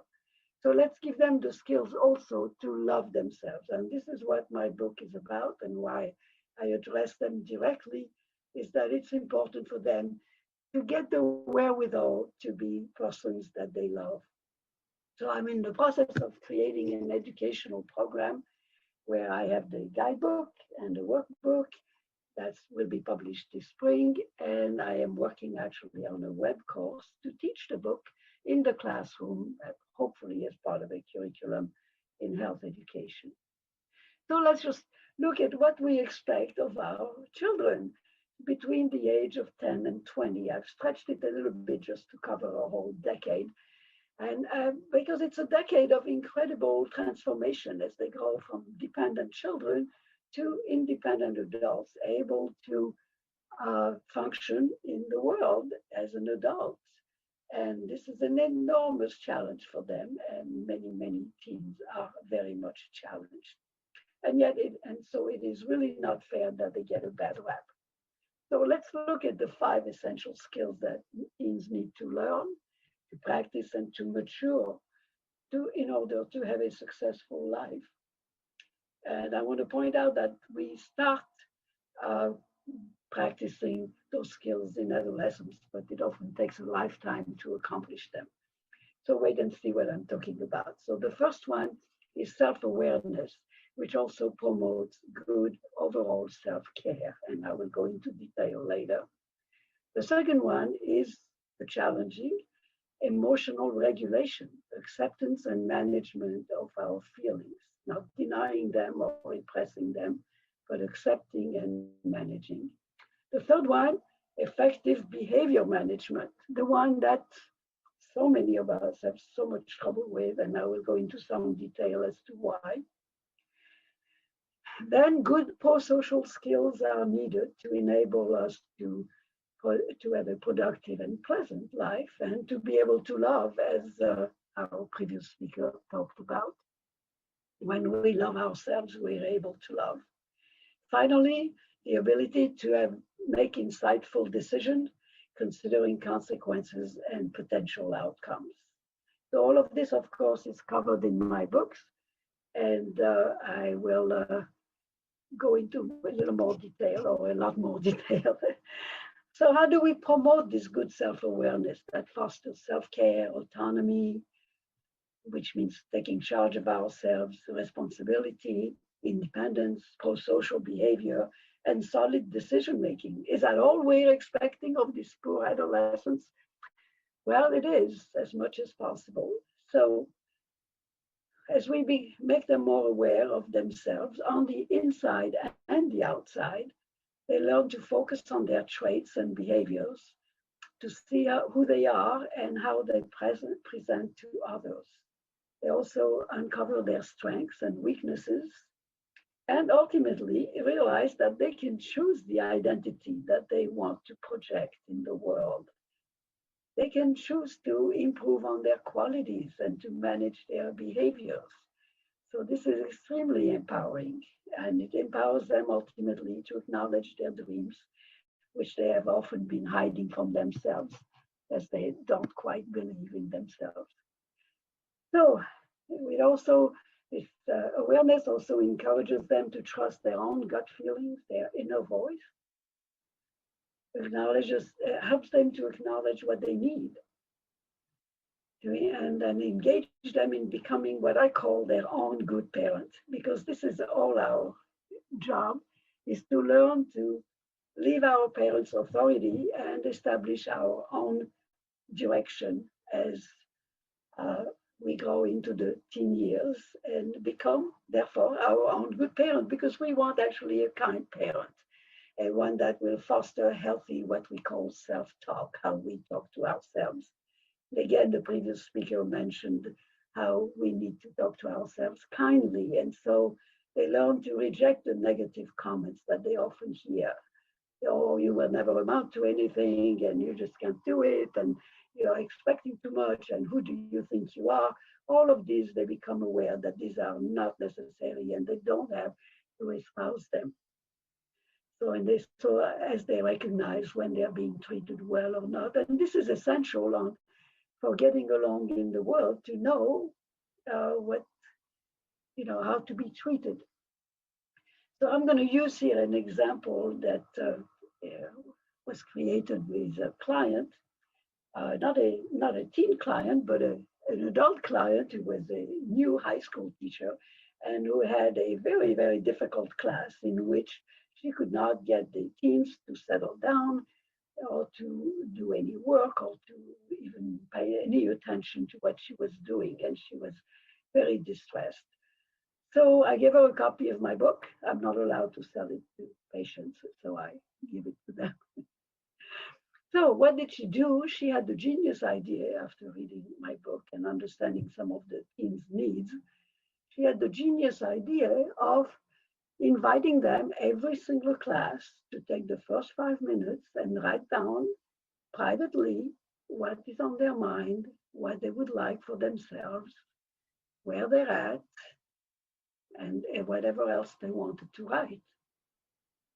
And when they were done with those 5 minutes, they were on task. They were able to participate in the class and to listen. And the question is why? Why did this help? Or how did it help? So she offered them respect. She acknowledged their status as being anxious and agitated and angry.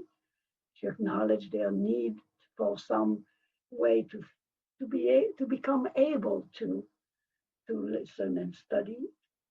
So she helped them become more aware of themselves, take stock of themselves and their status, and center themselves. It can be as simple as that in the classroom. So let's get on to the next piece, which is emotional regulation. That's what we call it. That's the jargon. And it's helping teens recognize and accept their emotions without judging themselves. Emotions are healthy responses to what we experience. There is nothing wrong with them. And we don't control them. We cannot control them. Even though every client comes into therapy says, I want to learn to control my emotions. And I say, well, no, you can't control emotions. You can control your behavior. And that's a difference. And that will be the next piece. But right now, we're helping teens learn how to manage and regulate strong emotions so as to be able to choose their behavior. So I need actually to move back in time to a much earlier period of development, because emotional regulation really starts during the terrible twos. That's what we call them in America, when the little child becomes a little bit autonomous and wants to have his way and comes upon frustrations. And we're not used to them opposing us, and that's why we call them the terrible twos. But it is a very exciting time for the child. And what does he do when he has to struggle with a frustration? Very often, he, for lack of any ability to do anything else, he throws a temper tantrum. He feels the emotion in his body and sort of loses control of his body in struggling with the frustration, and we call that a temper tantrum. The best way to help the child who throws a temper tantrum is to let him or her recover by themselves. Not interfere with it, not shame, not punish, not yell, not prevent. So as the child recovers, he engages often in what we call self-soothing, taking care of his hurt. He might go and grab a blankie. She might be sucking her thumb and picking up her teddy bear. whatever it is, they find a way to take care of themselves as long as you don't remove that frustration. It's very important. So punishment teaches the child to disregard feelings, and giving into the tantrum is the worst thing you can do because it teaches the child that manipulation is the way to get things done. And it's just not right. And I have to say that in my practice now, I'm retired now, by the way, Ken. But in my practice, I often saw older children who were still allowed to throw temper tantrums at 10 years of age, 11 years of age. So I had a young boy who was 11 and who actually threw a temper tantrum in Walmart. And his mother was very angry with him as she brought him into the session. And we talked about it, and I first clearly set limits that, it's been okay until now to have a temper tantrum when you're frustrated, but, after next Monday, that's no longer acceptable. So you're just at the limit now. You can still do till Monday, but not after next Monday. So, and when you're frustrated, what do? You take care of yourself. Do you go read a book, listen to music, dance, punch a ball? What do you do? Whatever it is, that's good. And what if you wanted that poster so badly? How could you go about getting it? What could you do? Let's use that anger for you to figure out what you could do. So we talked that maybe he could offer to do some work to earn the money. Maybe he could go talk to neighbors and help them out to earn money. Whatever it was, he could then come up with the money and autonomy, because he would then be on his own to purchase that poster, in the sense that it would have been his own doing, his own autonomy, rather than depending on his mother. So let's move on to the really tough one, and that's the middle one of the 5 pieces, and that's behavior management. So this is about helping teens to use the energy from their emotion, exactly, to choose to resist an impulsive reaction, like throwing a temper tantrum, in favor of choosing a response that takes into account their goals, small and large, considers their needs and the path they really want to take. So this boy really wanted that poster, but he didn't have any resources on how to get it besides throwing a temper tantrum. So it was, of course, high time for him to learn that he did indeed have resources and that he could take advantage of them. So it's also important to acknowledge that for all of us, this is the biggest challenge, but also the biggest boon when we master it. But it takes a lifetime. People who are successful are those who keep their cool and choose their behavior. Think about our current vice president, who was described as unflappable, a great compliment to her when she was a senator.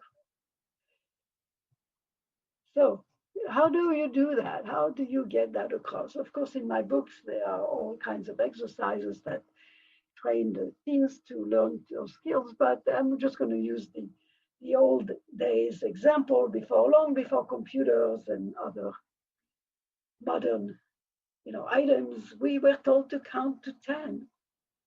Why? Well, take a moment to regroup. It's still the best advice that allows a person to listen to their gut and consider choices and personal goals. And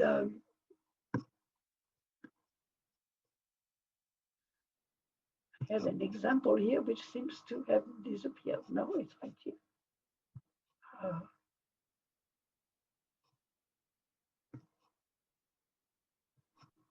I forgot about counting to 10. Sorry. I totally forgot about counting to 10.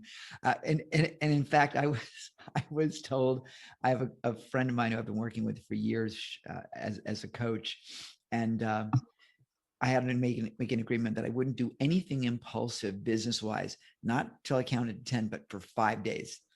And I had a 5-day cooling off period. And if the idea was still good after 5 days, we would do it. Yeah, and I haven't exactly followed that, but it's a really good idea. 5 days is good. I have I had a 3 day example that I may go in if we have more time later, where I took 3 days to cool off and then get the situation straightened Well, out. So it's funny you're bringing me back to a memory when I was in my first relationship, way back when I was 23 years old, I think it was. And I said, like, so here's the deal. It's gonna be like a rental agreement. You have to give 30 days notice. And so we have a fight because at that time everyone was breaking up, like, have a fight, break up, have a fight, break up. And I was like, I don't want that. I want something stable. So I said, okay, so here's the deal. We have a fight. You want out, you give me 30 days notice. And so every now and then we would give each other 30 days notice. And of course, the next morning it was like we retracted it. But at least we had that ability that, okay, we were able to say it and then get through it. So you make a really good point about that cooling off period. so that is a wonderful example. And if I may use it sometime in the future. You can even do it with that attribution. It's fine. Oh, well, no. Okay, thank you. But I would certainly refer to you as my teacher. So I'm going to use an example here of a young man that I named Jason and who appears in the book as an example. And I was going to read it, but time is of the essence, and so I'm not going to read it. But it was going to give you an example of the way I write, very down to earth and directly with the youth, because these books are addressed to them directly. Nice. And we have about 6 minutes, if that, or 6 or 7 minutes. So if that works for you, then feel free. I thought I had about 8 minutes. You do, but I was just trying to pad it. Thank you. So Jason, this was in a shelter for teenagers who had either run away from home or been brought in by their parents, and they were all under the ages of the Children's Protective Services, where I was volunteering as a counselor. And so Jason was 17 years old, and he came in very angry and agitated, and I invited him, not told him, not asked him, but invited him to sit down with me and maybe be able to let me know what was going on. His girlfriend was so I found out his girlfriend was in the hospital, but they wouldn't let him talk to her. He had called twice and they said no, that wasn't possible. And he had been so furious that he slammed the phone down and was crying, and he didn't know how to deal with it. And so I let him, take his time to settle down and narrate it. And I said, well, maybe there is a way that you still could get to talk to her, since you clearly care so much about her. And how could you go about it instead of being kind of rude and informal? Maybe you could sound, more quiet, use a quiet voice and introduce yourself and make the request using your full name and sound, almost like an adult. I didn't say that, of course, but maybe that would really help. So he actually sat with me, a total stranger, and was willing to talk to me about this and then rehearse it with me. We did phone call, and in the days when we put our phone to the ear. Anyway, and he went and called on one of the available phones, and in the shelter, and succeeded. First time around, he succeeded. So we talked about the value of the energy from the anger, and also, and not with him, but with with the readers, I talk about the value of anger. So emotions give us a lot of energy, but we can use it to make good choices. We can use it to reach our goals rather than just express our frustration. And this is something that a school counselor could certainly engage a distressed student as well, and I suspect that they do. So the next important thing are the pro-social, what I call pro-social skills, and this sort of come automatically as teens become more self-aware and empowered to be taking charge of themselves. They learn to respect themselves and others, provide and demand sincere connection, to avoid, to demand, and to demand respect, avoid manipulation or intimidation, peer pressure, or even bullying. And at the same time, they learn to refrain from doing the same. So they learn to attend to their own needs, to stay on track, and avoid being distracted from the goal. So this is what Jason was learning, to practice those skills, to keep the goal in mind and to work on the skills necessary to achieve that goal, to being polite and patient. And optimally, eventually to treat himself with respect, because he was entitled to talk to his girlfriend. He just needed to believe that he was. So the last piece of the 5 pieces is insightful decision making. And now, some of you may be laughing, and it takes forever for all of us to learn how to make sound decisions that use critical thinking and self-knowledge. In the book, I actually use, believe it or not, what I call yes-no decision trees, where you have a decision to make, you have a yes path and you have a no path. And if all works out, the yes path leads to yes, I can do it. But everywhere you get a choice to yes or no. And it looks like a tree. I use it horizontally with big labels. And I think it works. I also have demonstrate one for a decision I had to make, which I also put on YouTube as a verbal demonstration. So these are the 5 skills that promote self-confidence, allows teens to believe in themselves and their dreams, feel empowered to pursue them, and become resilient in the face of obstacles and challenges. So I am going to show you the book. I'm coming back here. I am going to show you not only the title. By the way, this is what one of my young patients said. I want to be me, but I don't know who I am. And she gave me permission to use the title. I think she forgot. Her eyes are amazing. Her eyes are amazing. Wow. So this is not the student, of course. This is a stock photo. My artist is my son, Mark Sawaya. He gets credit at the end of the book and on the back cover. And so that's a guidebook, which is already out on Amazon. This is a prototype of the workbook, where the same girl is in the middle, but now she's got a whole bunch of friends that she's working with. And it's I Want to Be Me workbook. And to give you guys a taste of what this is like, what the books are like, my free gift to you is an I Want to Be Me introduction to the guidebook. And let's see if I can show that, to the guidebook and workbook. It's free if you go to my website, well, not my website, the book's website. And it's got about 80 pages. It has a lot of the instruments, introductory material. It's got the code to get more instruments online, to have access to more instruments online. And it has a sample chapter from each book, so you can see how I go about doing this teaching. And it has very detailed tables of contents so that you can see just what I cover very methodically. Is it okay, Ken, if I give the website? Well, what we can, but I'll make it easy for everybody. We should have a link on the dashboard so people can just go right to our World Love Week dashboard. They can download it immediately. Because typically you can feel free and deliver it now if you like, but just so all of you know, the link for that will be on the dashboard, so you don't have to worry about it. Go ahead. Yes, I saw it actually. It looked very good. So if you look at what I put after my name, I put I Want to Be Me. So it's I Want to Be Me without an exclamation point. I Want to Be Me.org. Oh, cool. That's a great name. It's an easy one. It is an easy one. Go and you sign for my email list and you get the free book.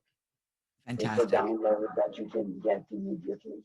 Fantastic. And it will be there either forever or until like my previous speaker said, either forever or until the next the next gift comes along.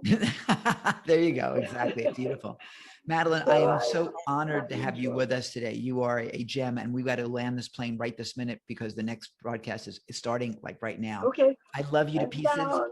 Take care. Happy Thank you, Valentine's Day. Ken. Happy I World love Love you Week. too. We'll see you soon. Thank you, Joe. Bye, guys. Bye-bye.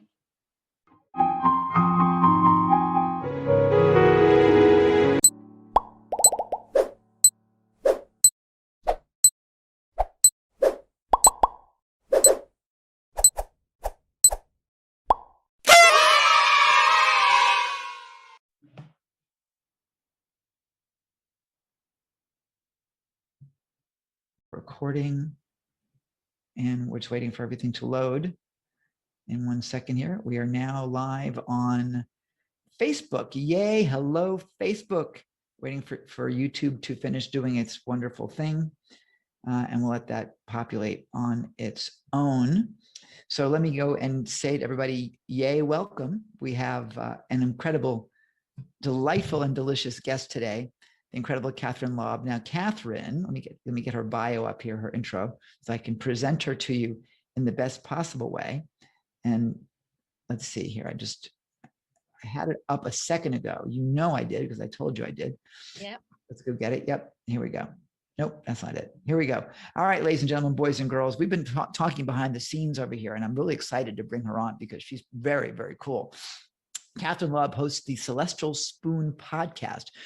She's an award-winning inspirational author, a speaker for stress reduction, a psychic, and a spiritual guide. And yeah, she's told me some things that she's done. It's pretty cool. She helps people feel better with her positive outlook, describing her own battles and winning her battle with deep depression. She's an advocate for mental illness through her campaign, Brighten Your Day with Turquoise, hence the color, because turquoise is a calming color. I didn't know that.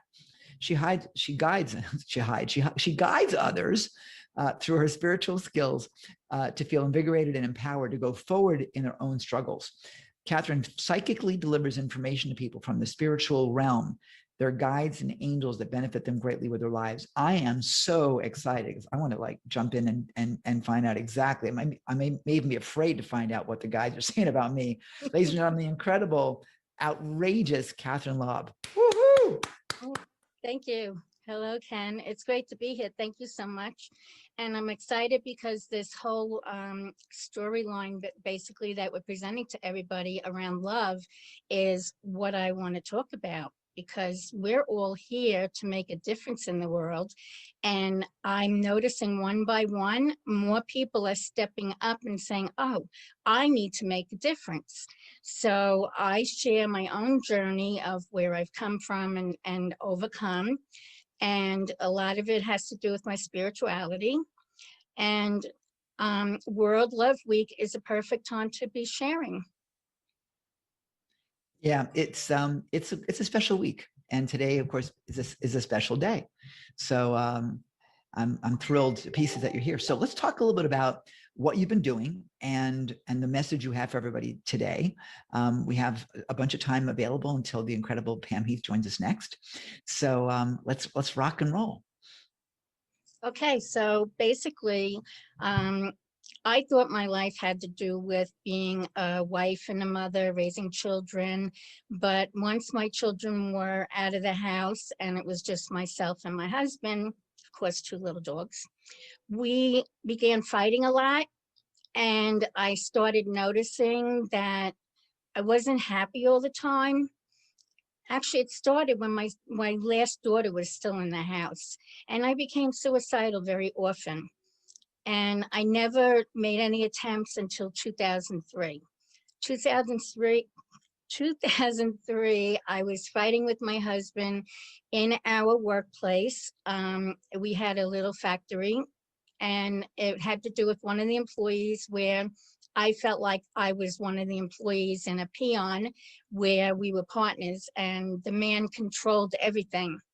So that began my journey of insecurity because I now felt like I was squashed down. So during a fight at home, I tried taking pills. I got a whole bunch of them down. My husband held me down for a whole hour, and he couldn't believe how strong I was because the driving me to leave this planet was so strong. It was no longer me. I felt like it was the devil really pushing his way, saying, you need to come with me. Well, after an hour of holding me down, I said to him, well, you need to let go of me sooner or later so I could go to the bathroom. And with that, he called 911 and they came and they took me to the hospital. And it was then that I learned that if you get to that point before you act, you need to reach out and say, I'm struggling and I need the help. So either reach out to a friend or a professional or get yourself to the emergency room, and you'll find so much better things to come your way. But hold on, sorry. That wasn't the last of it. It continued. And every time my husband and I had a major fight, it was like, I can't afford to support myself. And at the time, my teenage daughter, the first time, and I felt there was a wall up and nowhere to go. So after then, we went into therapy separately and then marriage counseling, but it really didn't help. And I have to share something really graphic to let people know why I am where I am now. It's where during these marriage counseling sessions, my husband told me that I didn't turn him on because I was too fat. So for at least 15 years, we were not having sex. And that really made me insecure. So of course, every time we had a fight, that's what went through my mind. It's like, well, he's in control of my life. And I'm fighting the tears now because I have those feelings. And he died a year ago. And I feel like I'm haunted by a lot of these feelings. And it's my time to shine. And it sounds sad sharing my story and all the horrors I've been through, but I have to share it so other people know that you're not alone.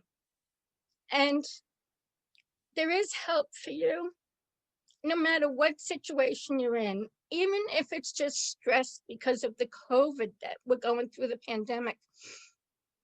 You're worth something. And it's really time to look at your life and say, oh my God, did my husband treat me that way? Did my wife treat me that way? Or just simple everyday things that are piling up. You may be a mother and the kids are stressing you out. Or you may be an executive in a large company and you feel like there's this wall because you have all these people that you have to be responsible for and you're falling apart. So listening to what I have to say and what I've been through is very important for you to look deeply inside and understand it in yourself. Now, last year was the worst of it all. It started out nicely because Valentine's Day, my husband was already sick with cancer. He was already in hospice in the house. 2 days before Valentine's Day, he gave me an iPad because my relaxation time is on the phone doing jigsaw puzzles. So he said, this is just to do your jigsaw puzzles because I know how much you love doing them and how it helps you. And it does. That's my relaxation and that's my meditation time. Well, 2 days later, I was going to sleep like 3, 4, 5 o'clock in the morning, and he would be getting up like 6 or 7. So he was laying in bed and I laid down next to him. I put my arm around him and he took it off of him and proceeded to get out of bed. And it's like, well, where are you going? I don't understand this. I want to cuddle with you. And I felt like he threw me away. I felt like I wanted to be next to him because he was on his way out and he wasn't letting me.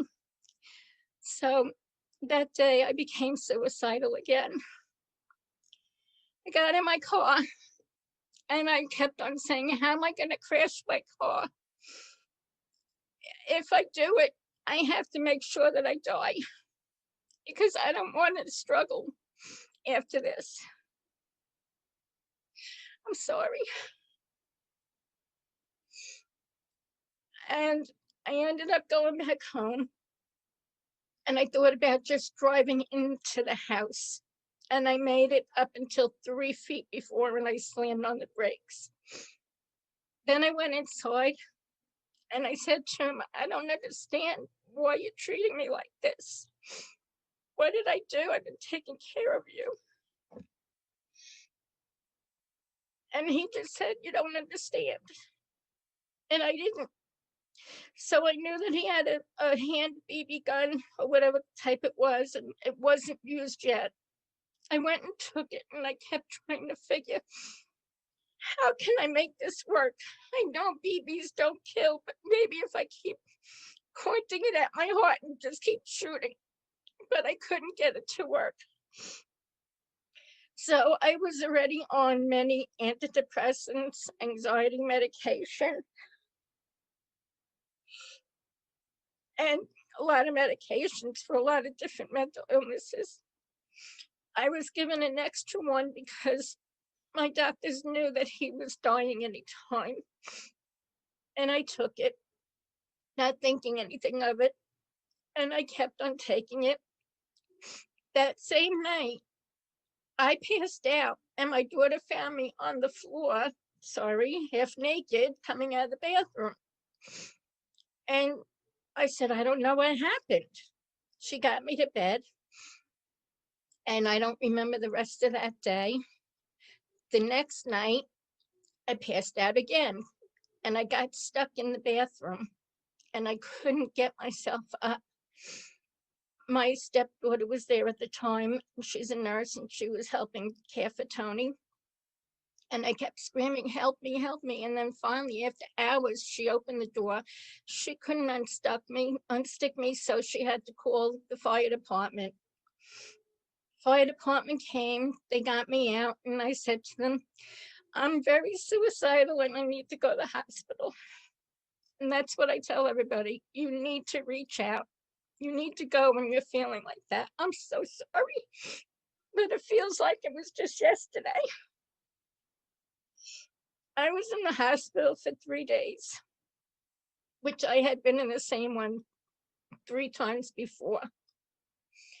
And I begged him on the 3rd day, I said, I have to go home. My husband's going to die tonight. I know it. I'm being a psychic. I already said 2 years before he died, I said, Tony's going to die next year. I just knew it. Just like I knew the day my mother was going to die and my father was going to die which year. So they communicated with my son, who was the contact person, and he promised that if I went home that he would watch over me and take care of me. So I don't even remember all of those days. And I was told that I was nasty. I kept passing out. I was delusional. I was just totally out of it. The only thing that I do remember is on the 24th of February, I got to kneel down next to Tony. He was in a recliner chair, and he said to me, Kathy, there's something wrong. I said, I know, it's time. But then there was a policeman at the house because I was out of hand, which I don't remember. And the policeman took me away from Tony. That's the last time I saw him. He died the next morning in hospice. One ambulance took him to hospice, and another one took me to the emergency room because I said to my son, I need to find out what's wrong with me. Why is this happening? Why can't I remember? I'm hallucinating. In the morning, a social worker was with me, and I felt a hand on my shoulder. And I turned, it was my daughter and my other 2 kids. I said, is he alive? And they said, no, he's gone. and I couldn't be with him because of what was going on. A few days later, I felt better. And then my son and I were analyzing it. We realized it was the medication. The anxiety medication combined with everything else caused me to be a crazy woman, is what I was told. But that's not the reason I share my story. I share my story for you. Anyone out there that has anything going on. I mean, just something as simple as grief. It's not really simple, but it's an everyday thing. Sometimes you can't get through it.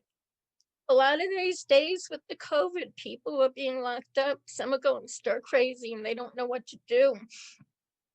And there's so many statistics showing that last year, there was so many people reporting depression than the year before, and they were blaming it on COVID. But depression and anxiety are up at the top of the list of ailments that really affect people's lives. And you can overcome. Just like I've overcome, I've realized in the last few weeks that my husband caused me to be suicidal. I'm not like that anymore. I'm not depressed anymore. My medications are being decreased because I feel fine. So it could be somebody in your life that you're reacting to. And what happened is, because I'm an empath, and anyone that doesn't know what that is, it's considered in spirituality where you absorb other people's energies. And unfortunately, it's me, it's the negative energies that I absorb. So I didn't realize for many years Tony was depressed, but I found information on his computer, little diaries that indicated he was. So the fights, every time we fought, it was his depression coming out stronger and bringing mine up stronger. And I want to read a quote because this represents me 100%. I've fallen, cried, been angry and afraid. But even when I was hurting, I always found a way to keep going. A strong woman never gives up. And that's my story. I just keep on going. And my spirituality is what gets me through everything, because I have the angels by my side. They point me in the direction I need to go. And many years ago, they told me, they kept on telling me about turquoise. And it's like, well, what do you mean about turquoise? And then I heard in different words, but brighten your day with turquoise. And as Ken said earlier, turquoise is a calming color and it helps you think clearly and focus better. So I always wear turquoise and have turquoise around me. You could carry notes on turquoise paper, but there's many ways to incorporate it into your life. And that's my campaign, Brighten Your Day with Turquoise, because I want you all to feel better if you're struggling. And I feel nowadays like 7 out of 10 people that I talk to are really struggling and stressed and depressed. So reach out if you need help. The main thing that I help with is the spiritual direction, because my psychic skills, my abilities to connect with the beyond are what helps people get through, because I share information that they never thought that they would hear, or I guide them in a direction that my angels are saying this is good for them. So that is the best way that I've gotten through. Of course, there is the medication end of it. There's the therapist, the doctors, and you need to have a team of people around you that works with you. So that's the main thing. I want to spread love and make the world a better place, one person at a time. And we can do it. I know we can. No, I completely agree with you. And I want to thank you for sharing. That was pretty amazing. An amazing journey. And it's interesting that you shared that, because so many people don't recognize that being, and I don't want this to come across the wrong way, but being in a toxic relationship where you're having negative energy rub off on you is not healthy, at all. Love or not, if that's what you're in, we need to repel negativity. If we can't cope with it, if we can't manage it, sometimes the best thing we can say is, I love you, but I'm going to love you from a distance, and to recognize that it's not you at all. And I can tell you, I think all of us have a journey in some way that when it gets tough, we say, this shit's got to stop. I don't want to be here anymore. How do we get out of this madness? And I will tell you that I've thought about suicide a number of times over my life. And I remember I was in a yoga class doing downward dog, thinking about how can I kill myself, and it was like, okay, this is stupid, Ken. And I thought it was like, and I just kind of watched from above. I was like, this is really dumb. I'm doing yoga and I'm thinking about how to, but I was in pain and I wasn't loving my life. And how do I stop that? But at the end of the day, for me, it was I have far more to do. But let's face it, life is tough, or can be tough. Let's say it that way. I don't want to say life is tough because that's the wrong affirmation.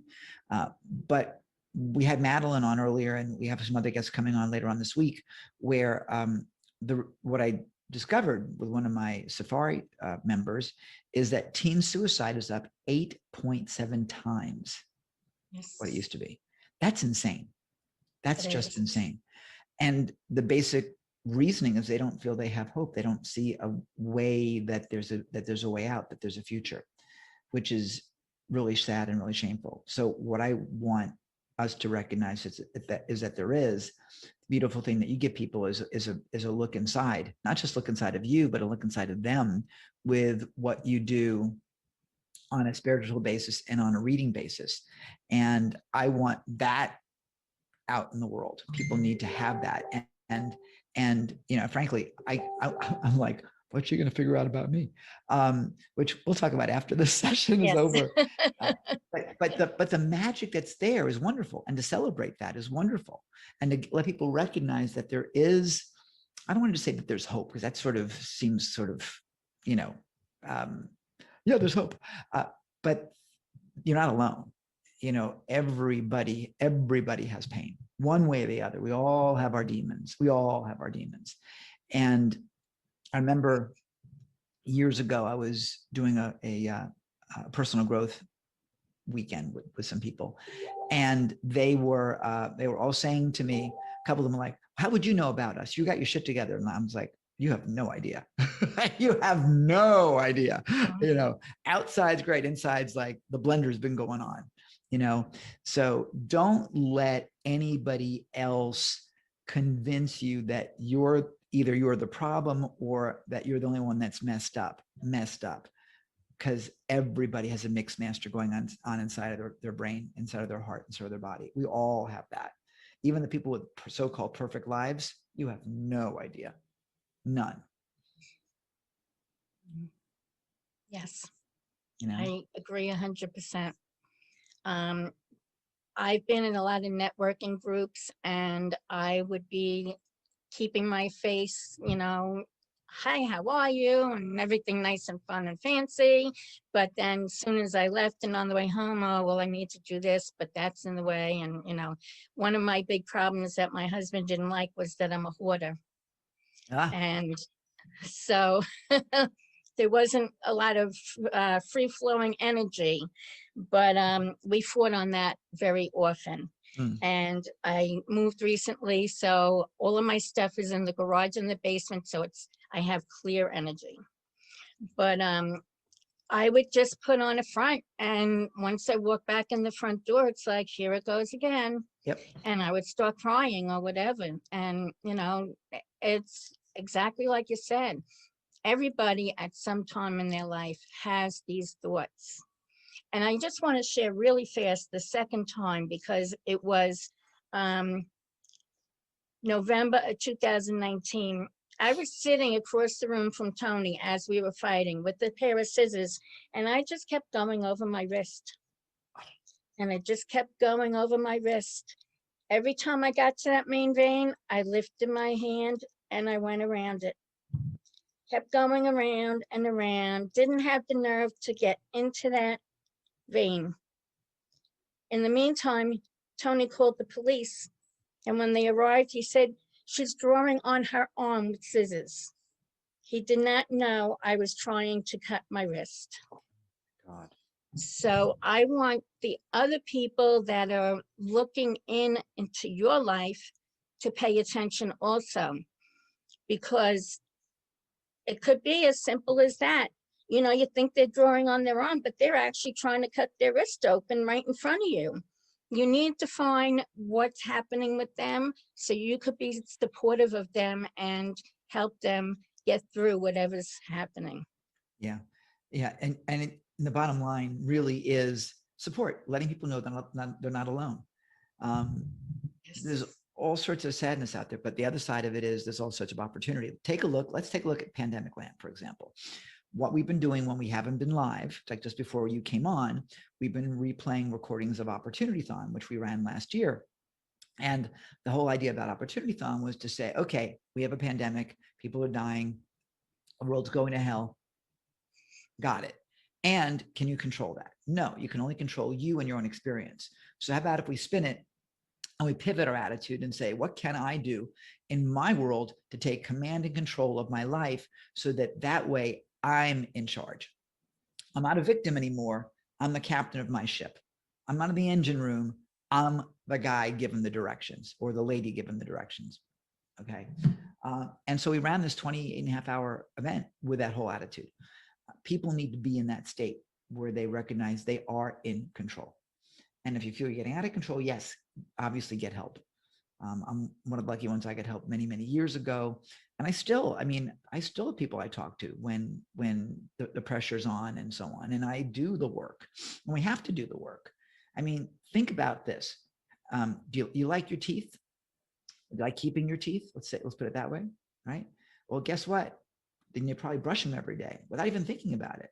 You don't brush your teeth, you don't shower, things don't go so good, you know? So taking care of your mental state, taking care of your spiritual state, taking care of that is equally as important as doing a daily run and getting some cardio or eating healthy or simply brushing your teeth for that matter, you know? And I know you said you put everything in the garage. I would tell you to blow up the garage. No, for real. I would tell you to blow up. I mean, my mom has, I wouldn't necessarily say she's a hoarder, but she doesn't like throwing things away. And Yes. we found in the cupboard, like, groceries that are 10 years old because they were on sale. It's like, Mom, I mean, she had me eating cookies that really were 10 years old. So see if they're any good, Ken. So I made a video. My mom tried to kill me because the chemicals in those cookies were like disastrous, And so I was like, Mom, please don't die for a while because I really don't want to have to clean out your apartment. My kids said the same thing. Right. So just don't do that to us. So, but here's the thing. I took a feng shui class a number of years ago. And the big thing is throw your shit away because the more space you have, the more room you have for great energy. So, and I'll tell you, I've moved a bunch of different places over the past years, and I've got things that are missing now from the last move. God knows where the hell they are, including my favorite recipe book. But who cares? At the end of the day, none of that shit really matters. So I'm going to I'll challenge you to do the dump the garage challenge and just throw that. Don't even look. Just blow it up. Like the basic question: when was the last time you ever saw it? 1971. No. Yeah, doesn't need to be there anymore. Yes, I have the comfort of knowing. Yeah, and get rid of it. My problem is I can't throw it away, so I donate it. Fine, that's fine. Donate it. That's even better. That's even better. I'm working on it. Okay. And I wouldn't say problem. I would say challenge or opportunity. Now, this challenge. Point, thank you. Donate. That's what I did with a lot of my. Yep. Yeah. So I would dump it, and you will find just all this energy opening up. Here I am teaching you that. Anyway, we're about to head over to our next speaker. I am thrilled that you're with us. I know you've got a couple of gifts for us, so we're going to pop those into the on the dashboard. So worldloveweek.com/dashboard, and there'll be a link to all the gifts from all of our speakers, including the amazing Catherine. I got to tell you, I'm humbled by your ability to share and the way you open yourself up to us. you amaze me. You're amazing. I stand for love. Do you? Hey, this is Captain Lou, and I stand for love, baby. Do you? Yes. Do you? Do you? Do you?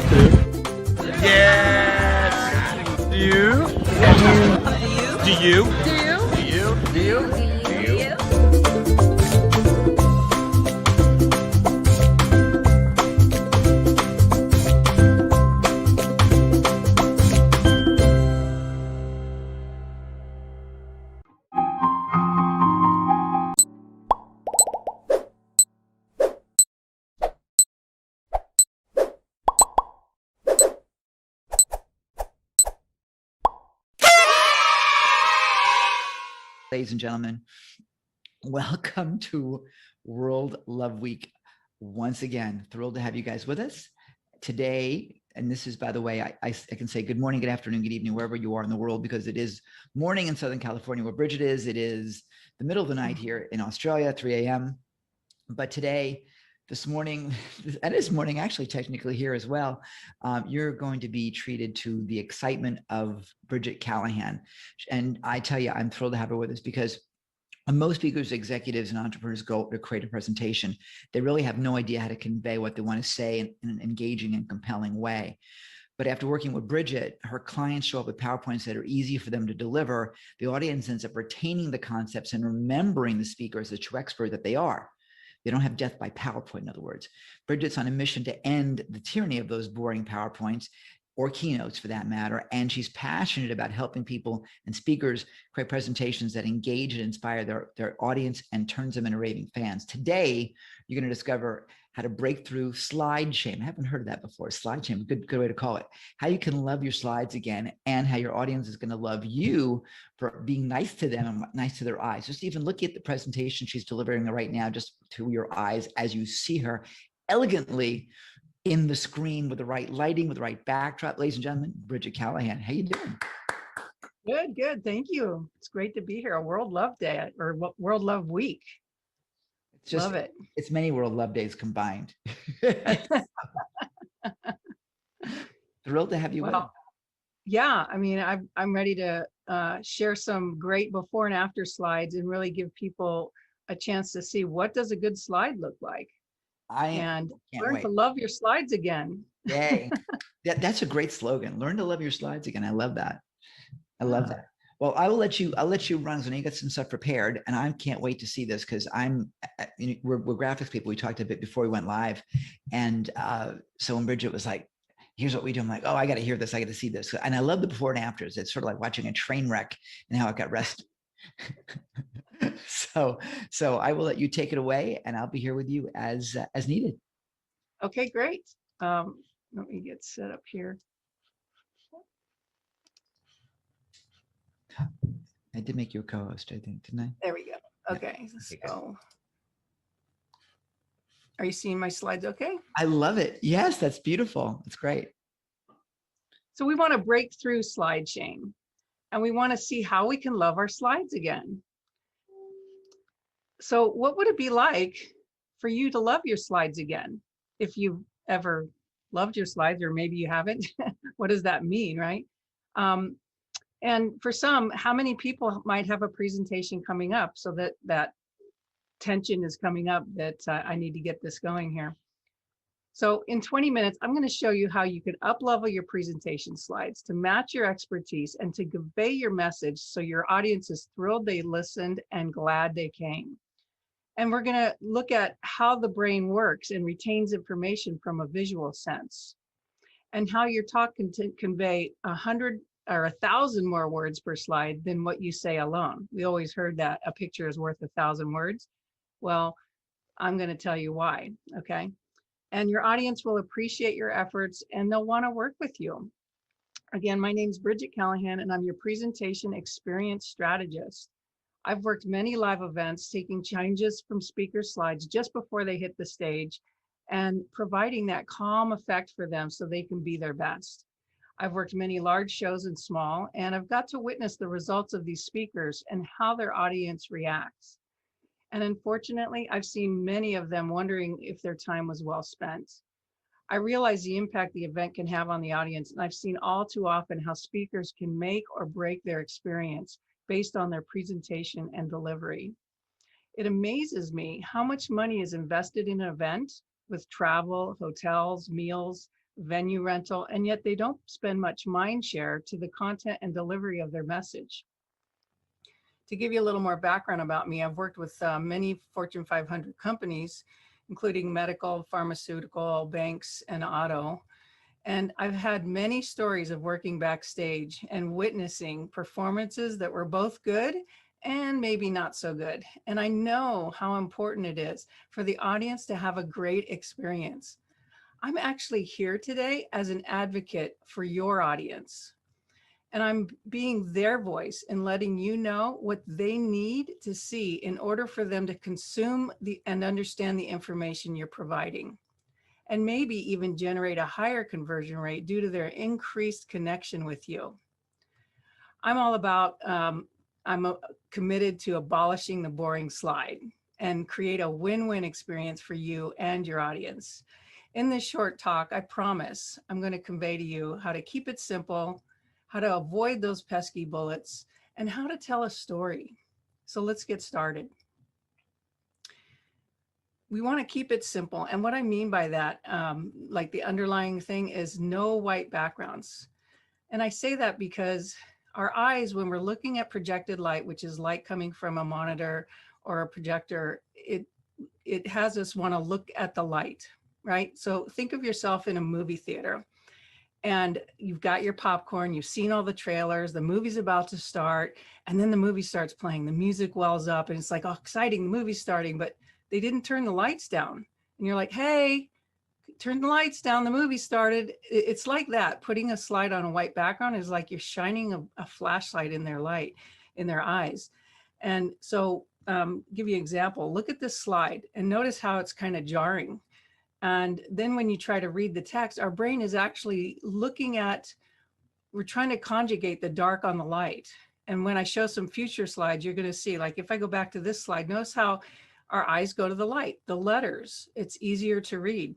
So when you look at this, we have to conjugate each shape and then each letter and then each word and then put them together. And then we form a word and then a sentence and then a paragraph. You're talking about a lot of brain power. And if you want to put your audience to sleep, put all your slides on a white background. They'll be dead in 10 minutes. They're just gonna, their brain will be dead. They just can't listen anymore. And so in the industry, we have a name for this. We call this the eye chart, when they put so much text on a slide and you can't even see it. Like the back of the room, it's just a bunch of little pixels. So why do we do that? So I'm going to show you some before and after slides. This first slide is the actual slide I found. They grabbed a graphic from probably the website or, you know, some browser, and they slapped it on a white background. And it's like, it doesn't really even make sense what they're doing. So I said, what would it look like if I redesigned this? So I like the graphic. I think it's nice and colorful and simple and clean. It's like, make that graphic big and fill the screen. And then I took the left side, fill it with a dark background, and then light text that matches the color of the background of the graphic. And it's a nice cohesive graphic. Notice how simple this is. So again, before, that bright flashlight in your eye, and after, it's compelling. It's got that wow factor. It's pleasing. It's engaging. This next slide is a client of mine. This was his sample funnel. And I'm like, that's not a sample funnel. Let me show you a sample funnel. You know, it's got a graphic interpretation of what a funnel is, and it points to the words. It's easy to read the words. They're big enough that you can read it. It's just more fun. Okay. And then this was another slide of his. He called it his hot seat. And I'm looking at it, I'm going, that's not a hot seat. This is a hot seat. And when I showed this to him, he just loved it. And to me, I look at that, and that looks like a really comfy chair. I could sit in that and be cool. But then you're surrounded in this desolate background, and the clouds look like it's going to rain. It's a little scary, but that's what a hot seat is. You know, it's comfortable, but it's a little bit unnerving. So this worked really well for him. And, you know, I say avoid bullets. And why do I want to avoid bullets? Because you want just some clean, text, you don't want to have to keep listing things. We get bored of the listing things. So I'm going to show you how to avoid those bullets. And I say under no circumstances, don't use bullets, because we know bullets kill. We've heard death by PowerPoint. How can we avoid those pesky bullets? So here's an example of a slide I got from a client, and she listed her title and then her bullets. And to me, it's just slapped together. It's not laid out well, but I like the picture and what she's talking about, you know, how the body ages and stuff, and how things can increase age quickly, and how you can take care of yourself. It's like, wow, I just want that picture full frame. So I said, make it full frame. You could tell them your bullets. You don't have to list them. And, you know, you can have your title in the footer area. Here's another slide that was used to be a bulleted slide. It's basically just a nice graphic that conveys what you're going to learn today. And then here's a cool bullet. This is taking Post-it notes and turning them into bullets, or they were bullets, turning them into Post-it notes. That's and what I loved cool. about that's so cool. I'm sorry to jump in. That is so cool. I like that a lot. It's different, isn't it? Yeah. I actually did this for a guy who was a former executive of Microsoft. And it was hard for him because he was looking for the bullets. Yeah. That's stunning. But, that is so stunning. Yeah. And what's cool about this is you're going to be talking in detail about those bullets later in the slides. And again, we're going to show a nice picture that's really speaks 1,000 words. And we would take that Post-it note and put it in the corner of the picture so it related to that bullet. Sure. And you might have 2 or 3 slides that go with that bullet, you know, or that Post-it note in the corner. And then here's the last one. I don't have the before slide, but imagine this slide was a white slide with 4 bullets in it. And this is what I turned it into. And she was talking about, you know, how do you stay in faith? You can't be halfway. And this was an animation actually created in PowerPoint. It does it in PowerPoint, but I found that sometimes PowerPoint hiccups up, you know, does a hiccup with the animation. So I actually created a video. So there's a video embedded into PowerPoint. Okay, so number 3 is we want to tell a story. And we heard all these things about when you're talking nowadays, you want to tell a story. And we like storytelling. And how do you tell stories about boring statistics? Well, if you watch the news nowadays, they create all kinds of story around COVID and hospitalizations and the different strains of virus. You know, the stories are getting strung all the time. And when you listen to that, you might look back at what you're talking about and how can you create a story about it. So I love working with people. If they don't quite have a story, we can work together and formulate that story so it's more engaging, more compelling. And then we mirror it with pictures. So here is a slide I designed for a client. This was their title slide. So it invited them in. This was their walk-in slide if it was a live event, so they know what they're coming into. And you can see the pictures in the background. It's a combination of a couple of pictures, but it really talks about living well in the wireless world and how to beat that invisible stress with ease. They're talking about all those, you know, invisible things that are like G5. I can't explain exactly what she was talking about, but anyway. Then here's another one. So she speaks to parents about problem children and how do you deal with that? And she just had text on the slide. Imagine just text on the slide. And then we threw this picture in there, made it a duotone, but look how it just has such more expression. And then this is one of her detail slides. Like you look at that picture and you could tell the stress she's in, and the child is just not phased at all. She's going to continue talking. I love it. And then here's another slide. Again, a picture is worth 1,000 words, the missing link. You can talk to this and tell a great story. And while they're looking at the picture, they're remembering what you're saying. So that picture embeds in our brain and it mirrors with the story that you're telling, and they're going to remember it years later. So here's an example of a client that I work with. He used to be a former marketing executive for Wendy's, and he worked when they coined the phrase, "Where's the beef?" So some of us older folks, we know that commercial. Never heard of it. Never heard of it. Before my time. It's before my time. Oh, okay. Well, look it up. I think there's one video of it. I'll call Clara Peller. I was devastated when she died. Yeah, when he interviewed her, he says that she's the one. She's definitely the one. Yeah. Very, very character, very much a character. But this slide, when I look at slide sorter view and I look at the slides, I see, wow, this is interesting. This is engaging. Not quite sure what they're talking about, but I want to listen. And that makes a great slide deck. If I know exactly what you're talking about when I look at slide sorter view, it's too much. You want to have slides that need you to speak to it. You know, I tell speakers, if you want to put everything on the slide, then start your slides and walk off stage because they don't need you. They can just sit there and read through them. And they're like, what? So you want to give them something to look at, but you also want to speak to it. So this next image, we're talking about know your customer. This is all about marketing, and it's important to know your customer, what your demographic, psychographic, that kind of thing. And as he's talking about it, look how bright this image is. When we look at a photo, we look at a face. Is there a face? Okay, are there eyes? Are they looking at us? If they're not looking at us, where are they looking at? So we look for eyes. Are they looking at us? If they're not looking at us, what are they looking at? So we look at eyes, then we look at what they're looking at. She's looking at his hands. And then after the eyes, we look at hands. What are the hands doing? Because we can formulate so much what's going on in that microsecond of looking at those 3 points. And aside from that, look at the store. Look how neat it is. Look at all the products. Everything's well laid out. It's just, you can swim in this picture is what I say. And then this next one, offer your customers something they value.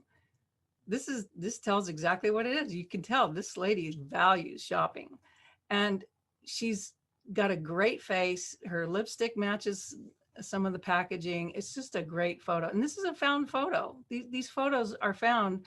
They're out there in image banks that are low cost, and there's several image banks that are no cost. So it's just go out there and find some photos that speak to the stories that you're telling. This next one, effective communication is what is remembered and acted upon. This is a bulleted slide. That's the title I just showed you. So I'm going to click through the bullets. So you must entertain, you must engage, you must inform, and you must have a call to action. Now that doesn't look like a bulleted slide. It's fun. Again, where do our eyes go when we first look at this? It goes to the boy on the left because he's looking at us, right? And then we go to the right, we look at this other boy and he's looking back at the left, and then we see their hands and what they're doing and their expressions. There's just so much going on. And it just makes me smile when I see this photo. And then this last one I have, speak the language of the customer. Now this is a white background, and I'm okay with some white backgrounds. It kind of wakes you up and whatever. You just don't want to overburden them with too much white, okay? But look at her eyes, the bright brown eyes, her hair. We took the text and matched the color of her hair, and her teeth. She's got perfect teeth. I love this picture. So that gives you a sense of some of the things that you can do with slides. Very simply, these are very simple slides. Yeah, and yes, I'm a graphic designer, I've been doing this forever, and it's easy for me to do it, but I'm trying to teach people that you can do it too and have fun with it. Or you can hire someone like me to do it for you. So I'm going to recap. So first we talked about keeping it simple. Really, it's just keep it simple. Find a nice image, put a little text on there if you need it, and tell a story to it. And then number 2, as we said, avoid the bullets. How can we avoid those bullets? Get creative. 1 bullet per slide, maybe. There's nothing wrong with that. Okay. I know everyone says, well, I want to list everything out there. And it's like, okay, but then don't sit on it for 5 minutes, go through in detail and talk about them. And then the last one is tell a story. A picture's worth 1,000 words. If you find a picture and you're telling a story to it, or you have several pictures, like I'm clicking through these slides, I'm speaking for 20 minutes and I've already gone through 50 slides. So it's practice and timing and that kind of thing, but that's the strategy of really connecting the images. I call it, we're creating the wow factor, but I call it the Hollywood effect, because when we look at slides, when someone pulls out the projector and puts up slides, we're thinking, oh, movies, like Hollywood. And then we see the slides and we get all disappointed and glum. I was like, how can we make this better? So that's my 3 quick tips. to show you how that works. So what would it be like to have that kind of transformation for your next talk? Think about it. If you could have fun with your presentation, engage them, and connect them better to who you are and what you're about, that would make a huge difference. So I hope you learned some valuable things today. Presentations will look different to you now, I promise you. People tell me they never look at slides the same again, and they'll see slides and they'll tell me, oh my God. I had 2 students that were interns with me for a summer, and they were in 11th grade. And after I taught them how to distinguish a good slide, all they could do is call me and tell me and complain about their teacher's slides. And I mean, horrible stuff. So hopefully from this, you might be able to up-level your presentations. So imagine sitting in front of your computer and you're about to work on your slides, and you have a solution that can make it much easier. Well, designing impactful slides so that they can captivate and convert will help you to sell your products and services or ideas better. We want to love our slides, right? That's what it's all about. That's awesome. So what That's results will That's you great. produce beyond what's done before now, and that will have you show up as an expert? So what I want to share with you is my free gift on how to access, how to create great slides. I created this 60-minute series of videos on how you can create better slides. And it goes through colors, fonts, graphics, how to create a statistic. How do you create a statistic slide? Very important. And then statistics sell. You know, if you can pull statistics out, that has a big impact on people. This normally sells for $197, but I'm giving it to you free. So you just have to go to createslidesthatconvert.com/love. That's and you're awesome. going to love your slides again. And we'll have it on the dashboard too, you guys, as well. So it'll be on Bridget's page. So not to worry about that. You can either go to the URL, or again, it's on the dashboard to make it easy for you. These are gorgeous, just stunning. Thank you. Keep going. I'm sorry. Go ahead. Oh no, I'm done. That's it. That's pretty much it. I You finished a little early. did fine. You're great. It's funny. We talked before we started about how I have one person that was a purple fanatic and just destroyed the color purple, because there's some really nasty colors, shades of purple. I guess it's nasty shades of everything. But I tell you, this is gorgeous. This slide is the color, the drama of the slide, the yellow that goes with it. Just stunning. I got to tell you, for me, waking up at 2:30 in the morning to do this presentation, and for what you did for my eyes are in such gratitude to you. I got to tell you. No, I'm serious. I mean, the quality of what you're saying, what you're demonstrating is so beautiful, and you put time and energy into it, and that does show that you love your audience, and that means a lot. Oh, damn, you took my slides away. They're gorgeous, and to have that experience. I hadn't thought about white slides the way you mentioned it. And I've been doing presentations for 39 years or more, maybe. Got to check the calendar again. Things change every year, damn it. But, and I've been a big offender in the past. I mean, a real big offender in the past. And even, as I have new presentations coming up next week, trust me, I'm going to be going back, and I've done a bunch of similar stuff to what you're doing, but you have it finessed so beautifully that it's like, I want what she's having. I've never seen the bullets done graphically the way you have it. That those Post-it note. Oh, that is so cool. That was so cool. And your kid with the call outs, for really creative, really creative. And even your animations, luckily enough, the way you did them here in Zoom came out looking fine. That can be dicey in a lot of cases. You want to keep it tasteful and simple. Yeah, sometimes people overdo it with technology because, I have some new stuff and there's too much glam and glitter running around. I really do. And you make a good point about you have 50 slides in 20 minutes. So what? They're not heavy slides. I mean, they may be big files because of the graphics, but so what? You made it so engaging. And I was like, what's next? What's next? So you really did create that. And I am a skeptical audience. I will tell you, I'm very, I mean, when I see people do slides, and I saw a couple of slides, I think I saw a couple of slides with Calibri. I hate that font. I want the person who designed that font. I want to take them, tar and feather, rip them apart. I mean, it's ugly. It's I mean, and it just, it's nasty. And yeah, for God's sakes, at least give me like, it's Calibri, by the way, is the default font that Microsoft puts in Word and PowerPoint and so on. And it just misses everything. It's just nothing to that. And if you like it, I'm sorry. And then you look at Apple, and their default font is Helvetica Neue, which just has a little bit of extra pizzazz than the regular Helvetica, which is a fantastic font. That's McDonald's font. So, seeing those distinctions, if someone puts Calibri, immediately I don't like them. I mean, I'm judgmental. It's like, no, they've given me something that is nasty. They haven't customized it. They've gone with the default, and it just has nothing. And what you did, with some of the different fonts and the way you married them together is really classy. So, yeah, I'm raving. I'm just like, she's great. I love her. She's awesome. So I will say, number one, I mean, I know I have the link because you gave it to us because we're producing this, but I wrote it down. Literally, I wrote it down like right here because I'm going to that link. So you guys, I recommend that you, if you haven't done it, either go to the dashboard or Creative Slides That Convert. I love that.com/love.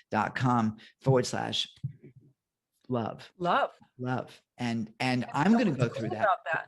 What's cool about that is you're going to get into my membership site, and it's going to be a paid site soon, but everyone who gets in now, it's free.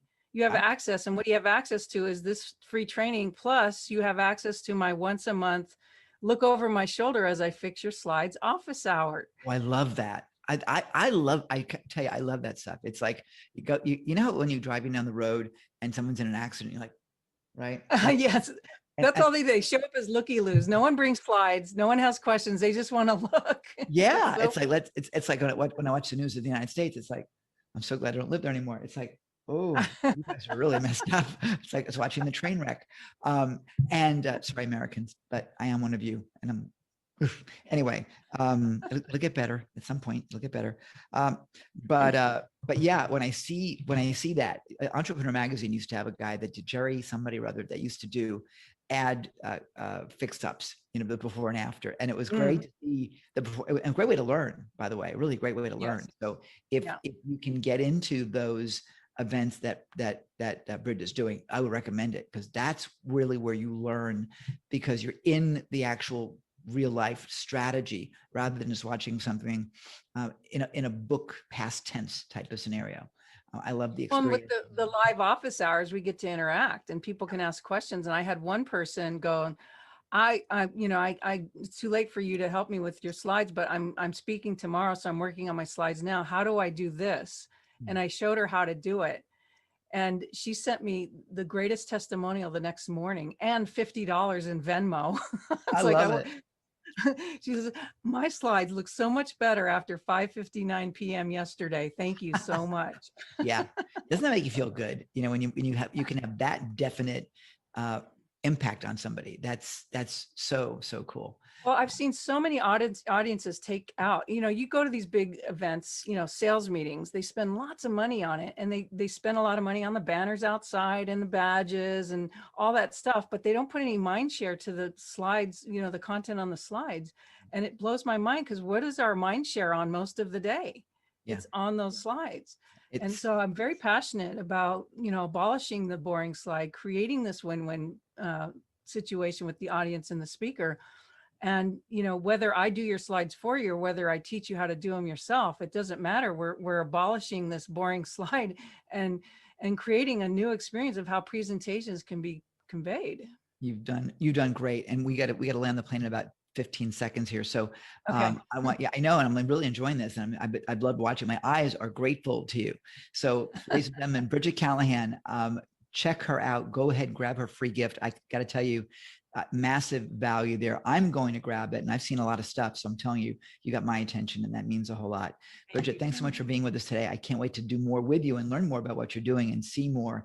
And you may have just gotten yourself a client today from me as well. Oh boy. So, all right. Thank you, Ken. Thanks so much. I stand for love. Do you? Hey, this is Captain Lou, and I stand for love, baby. Do you? Do you? Do you? Do you? Yes. Do you? Do you? Do you? Do you? Do you?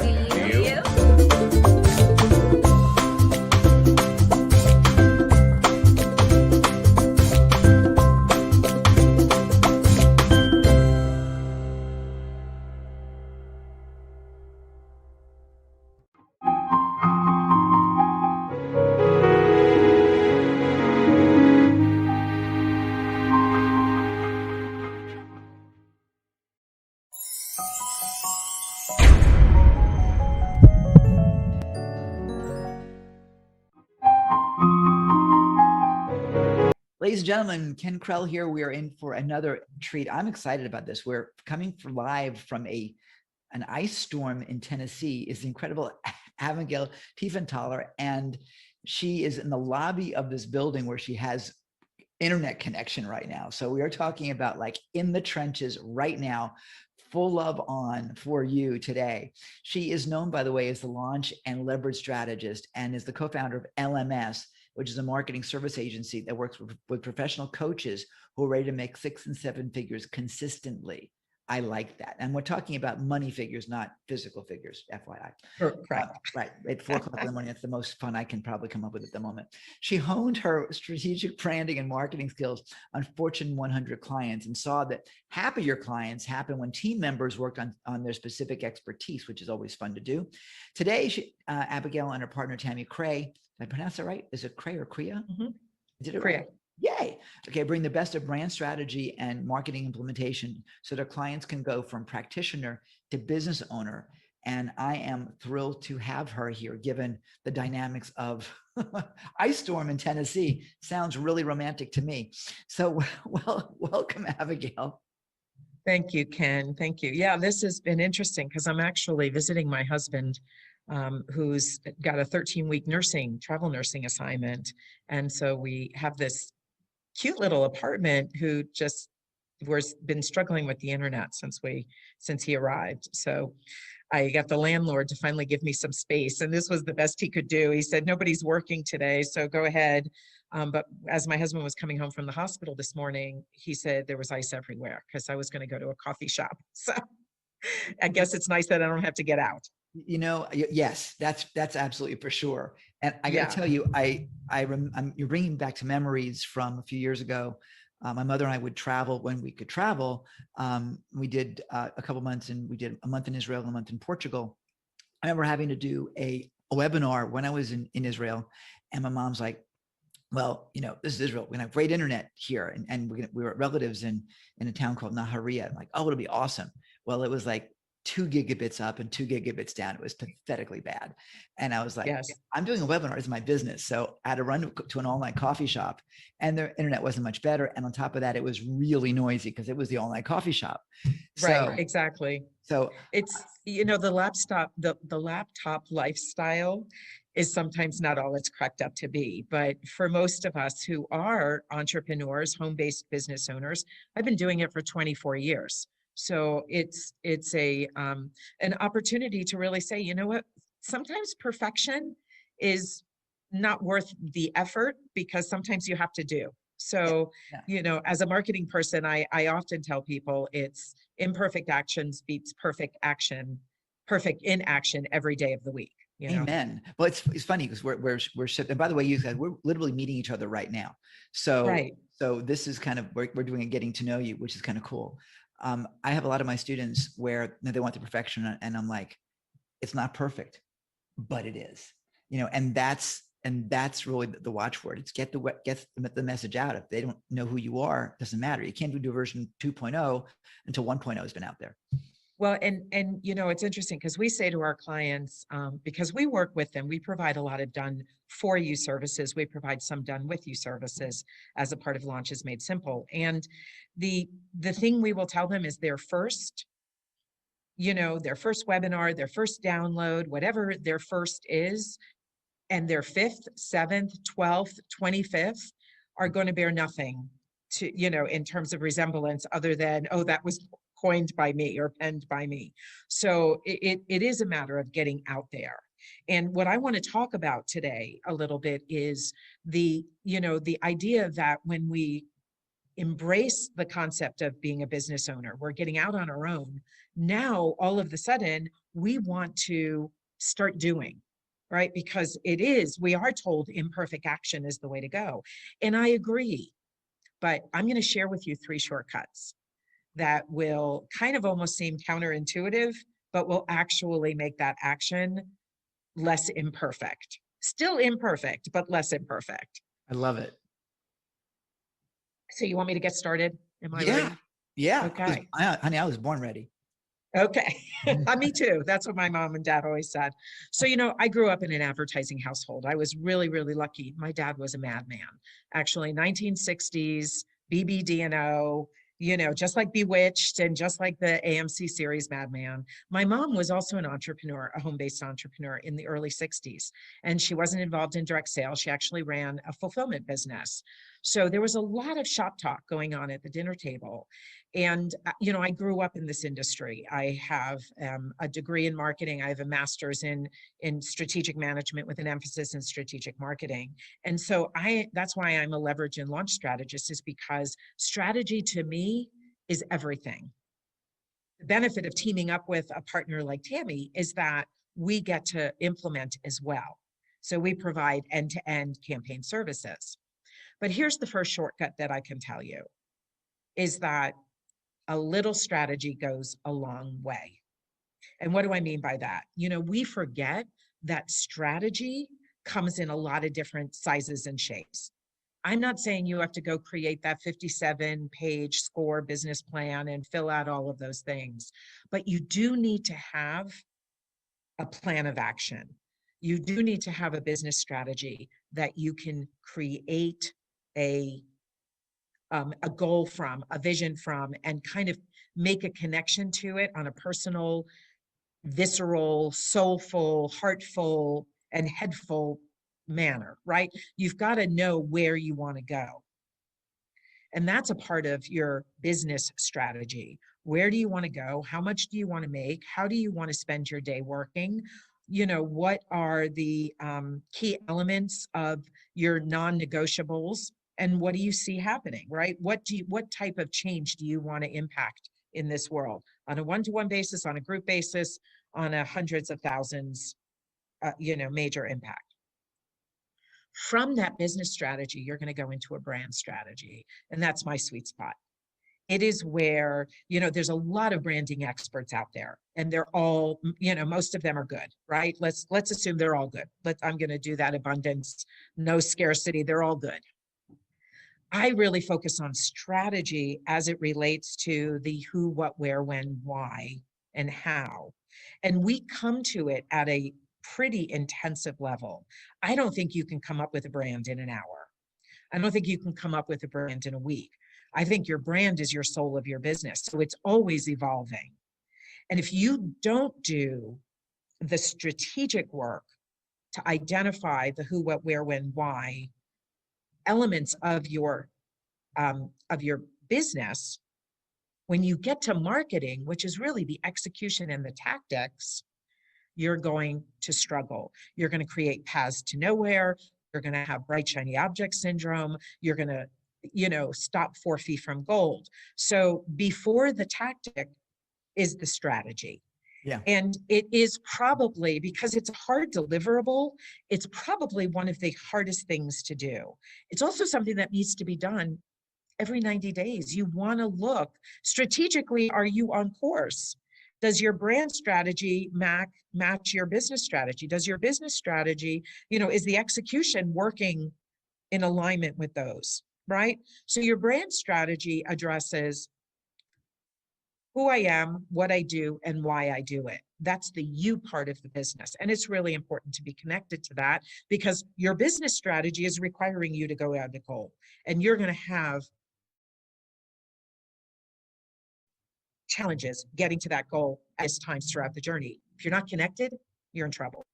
Then you want to know who you're doing it for, why they need it, and why they're willing to pay for it. You're an entrepreneurial coach. You're a service-based business owner. You're in business to make money. So you've got to know why they're willing to pay for it now. Why is this problem so pressing in their life that they're willing to identify a solution, contract with somebody to make that solution happen? That's strategy. From that, you get your message.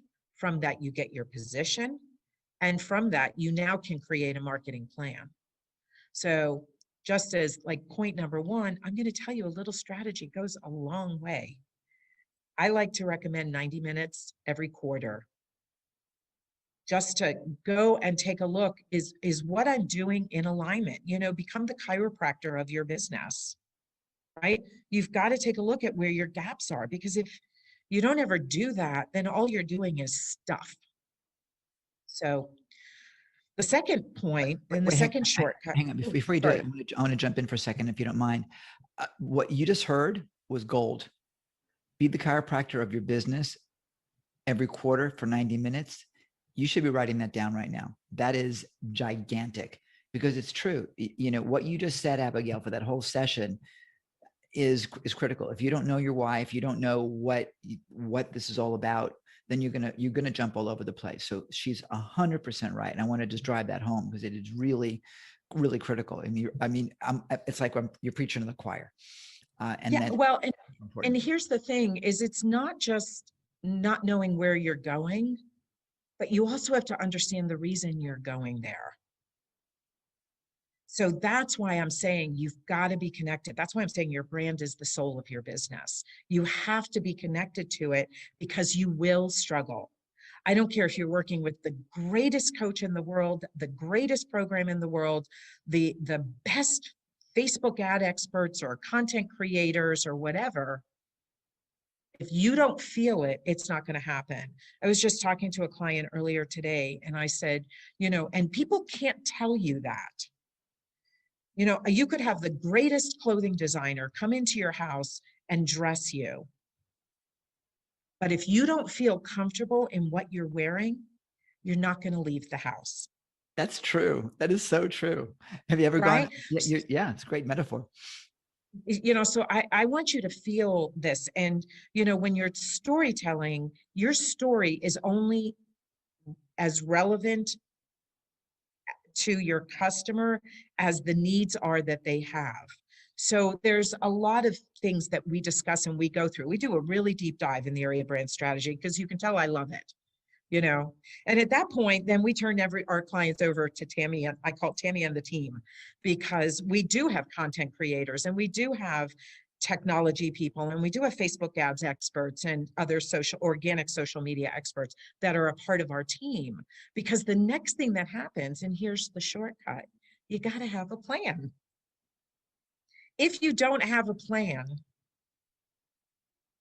you're out there, again, bright, shiny object syndrome, you're out there paths to nowhere. So with everything that you do around marketing, the goal is to stop the madness, to simplify the process, to automate where it makes sense. You know, call to actions can be automated. What are you giving? Free download. How are you nurturing your market? And I will tell you that, you know, I know there's various numbers out there, but 20 touches. Like when I started in my career in 1982, you know, people would say after 3 times you're hounding. After 3 times, they don't even know who you are in today's world, right? I called on Hershey Foods for 4 years before I got business. I called on Wyeth, which is a pharmaceutical company, for a year. Every single Wednesday, I called on them before I got business. Persistence, tenacity, a little bit of gumption, they go a long way. But you have to know where you're taking them, and you have to know what the goal is. So what that plan is, you know, is an opportunity for you not to be sitting in front of your computer on Monday morning going, okay, what am I going to say today? That helps you with your content. Your plan helps you see how you're moving people along. We had a client come in after the 38th email. 38. We have about 80 in our in our bucket of emails. Wow. And I'm going to give you a tip. After you get to 50, 40, 50, you can often send the same email, but with a different headline. You're right. People aren't going to, they're not going to remember it. So there's a tip for you. You know, you repurpose content wherever possible. You want to show up consistent. If we go back to that dressing metaphor, you want, you know, the top that you're wearing and the bottom that you're wearing to look like they're a part of an outfit, right? Then if you want to get fancy, you want the accessories and all the other accoutrements of you know, fine dressing. But at the minimum, you want your top and your bottoms to at least coordinate. The plan is what helps you do that. And again, I recommend, you know, take that 90 minutes once a quarter, and where have you put things in place that are not working? Where are you putting things in place where you're struggling? The goal of having that plan is you'll start to see gaps. That's really the goal of the plan, is to help you see gaps. Because if you can see gaps, now you have a choice of filling them or not. Can you do them on your own? Can you learn them? Should you outsource them? I'm a fan of outsourcing, not just because we're an agency, but because I don't want to spend time in things that don't bring me joy, that don't make me happy. I will tell you that I love strategy. I can spend all day long with talking strategy. When it gets to implementation, I know enough to be dangerous. And the reason why I do is because I don't have to worry about it. I get to give it to Tammy. I get to send her something and go, oh, this is really cool. Is this good for us? And she'll go, yes or no. I'll look at it or I won't. But she geeks out on that. I geek out on strategy. So the second tip, get a plan. As roughed out as it can be, you will find that once you start the discipline of creating one, once you start, you'll get more and more intricate. It doesn't have to be crazy. Start with one platform, 2 at the most. Don't feel like you have to touch everything. That overall strategy is going to help you decide how you're bringing leads into your community. The plan is going to figure out also how you're nurturing them as well. Because here's the thing, we need to be marketing 24/7. I hate to tell you that, but it's true. It's like bathing. You got to do it every day, or at least 3 times a week or 4 times a week, whatever your schedule and preference is. Once you stop bathing, there's consequences. Well, once you stop marketing, there's consequences too. So my goal is, you know, to simplify the process. That's one of the reasons why we are huge fans of automated funnels, and we use them for one specific purpose. We are a huge fan of one offer. The Ascension model to me is a crazy model filled with time and effort and content. One program that you can upsell against and downsell against. And we've been doing that for years. So I love you. That is, it's so renegade, but I believe the same thing. I mean, I can go both ways, but yeah, it's great. This is it. We overcomplicate what we need to do. And we can't, you know, I often say, you know, I pardon my French, but an ass can only ride one saddle at a time. That's true. And I think that might be from Sweet Home Alabama, if I remember correctly, the movie. But, you know, you can have 6 horses in a stable, right? There's nothing wrong that you could have 6 offers, you could have 6 avatars, you can have 6 marketing messages. Not that I recommend that necessarily, but you can only take one out at a time. Yeah, it's true. I'll give you a little example, and I don't want to take up too much of your time on this because you're on a roll, but I just bought myself a new toothbrush, a new Sonicare, right? And I spent, I don't know, easily an hour figuring out which model of Sonicare I want. Okay. But the bottom line is I'm only using one speed, only one. It's done. What the hell do I need all this crazy shit for? Right. You know, I mean, right. So it's exactly to your point. Focus on that one thing and be the best at it, and people will want it all day long. So thank you for saying that. That is music to my ears. And at 4:20 in the morning, it means a lot. It's good music. Well, good. I'm glad. I mean, I remember somebody saying from the stage, you know, if you're going to be a plastic surgeon, be the best nose plastic surgeon or hand plastic surgeon or breast reconstruction plastic surgeon. You want to be known as, whether you only want to work with 10 clients a year and charge them $25,000, or you want to work with, more and charge them $3,000, $5,000. Be the best. And this is the thing, expertise, while it's really important because it adds to your pedigree and your credentials, it only takes you so far. You've got to have a little bit of a ham, want to be on stage, want to be willing to put yourself out there. And I know, especially, I don't know how old you are, Ken, but I turned 61 on Saturday. My generation was really, at least I was, be seen and not heard. Yes. And by the way, Right? I can call you young lady and get away with it then. Yes, you can. I will not take offense. Because I am older. And happy birthday. Yeah, it's so interesting that we just weren't raised under the lights, the camera lights. I mean, I even did a little bit of modeling as a kid, and you did it, you went home. It wasn't model was your entire career. We weren't raised with the O-rings and the backdrops, as you can see. I mean, just we were raised to go do our work and do it almost quietly because it was the impact that mattered. So to get now into this culture of being online, whether it's words or face or, lives, whatever it is you're doing, you want to make it as valuable as possible and as strategic as possible. So the plan will help you do that. Little strategy goes a long way, and some simple planning goes a long way too. So that's my thing.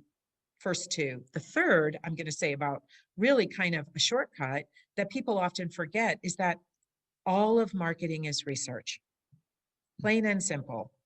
So if you are not measuring your results, how do you know what's working and what isn't? If you assume and take a deep breath and go, okay, all of marketing is research. I get that. I am either going to succeed or I'm going to learn. But in order to succeed, I need to know what my goal was, going back to the strategy. And in order to learn, I need to know what the plan was so I can figure out what wasn't working. It could be as simple as there's a link in your funnel that isn't working. It could be as complex as your entire message is off. It's not bringing in the right people.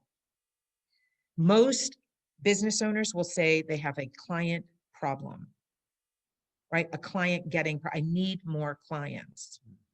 9 times out of 10, it's the offer, it's the message, it's the positioning, it's the marketing, it's all of those things that leading up to having somebody pick up the phone or schedule an appointment and say, I want to consider working with you, tell me more.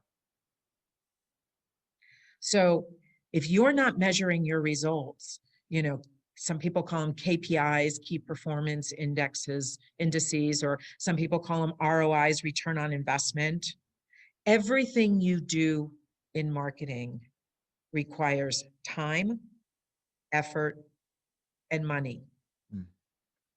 Whether it's money expended to participate in something, or whether it's money lost because now you're giving time and effort. You have to understand time, effort, and money. So the reason why I'm such a fan of outsourcing is for that reason, that I know the effort it will take to learn something relative to implementation is not worth my time. And you've got to be able to step boldly and courageously into the confidence that comes with, I am good at what I do. I've got an offer that will impact and create results and transform. So now I just got to work with more clients. But the missing element of getting those KPIs or ROIs or whatever you want to, however you want to label it, is what am I doing in between? That's what's going to help you figure out how to simplify and be more effective with the amount of time, energy, and money you're expending. You are 100% right. This, I got to tell you, I've been taking notes. I don't usually take a lot of notes, but I'm taking a lot. I hope you guys out there are taking notes on this, because you need to be implementing what Abigail's talking about. This is gold, you guys. This is totally gold.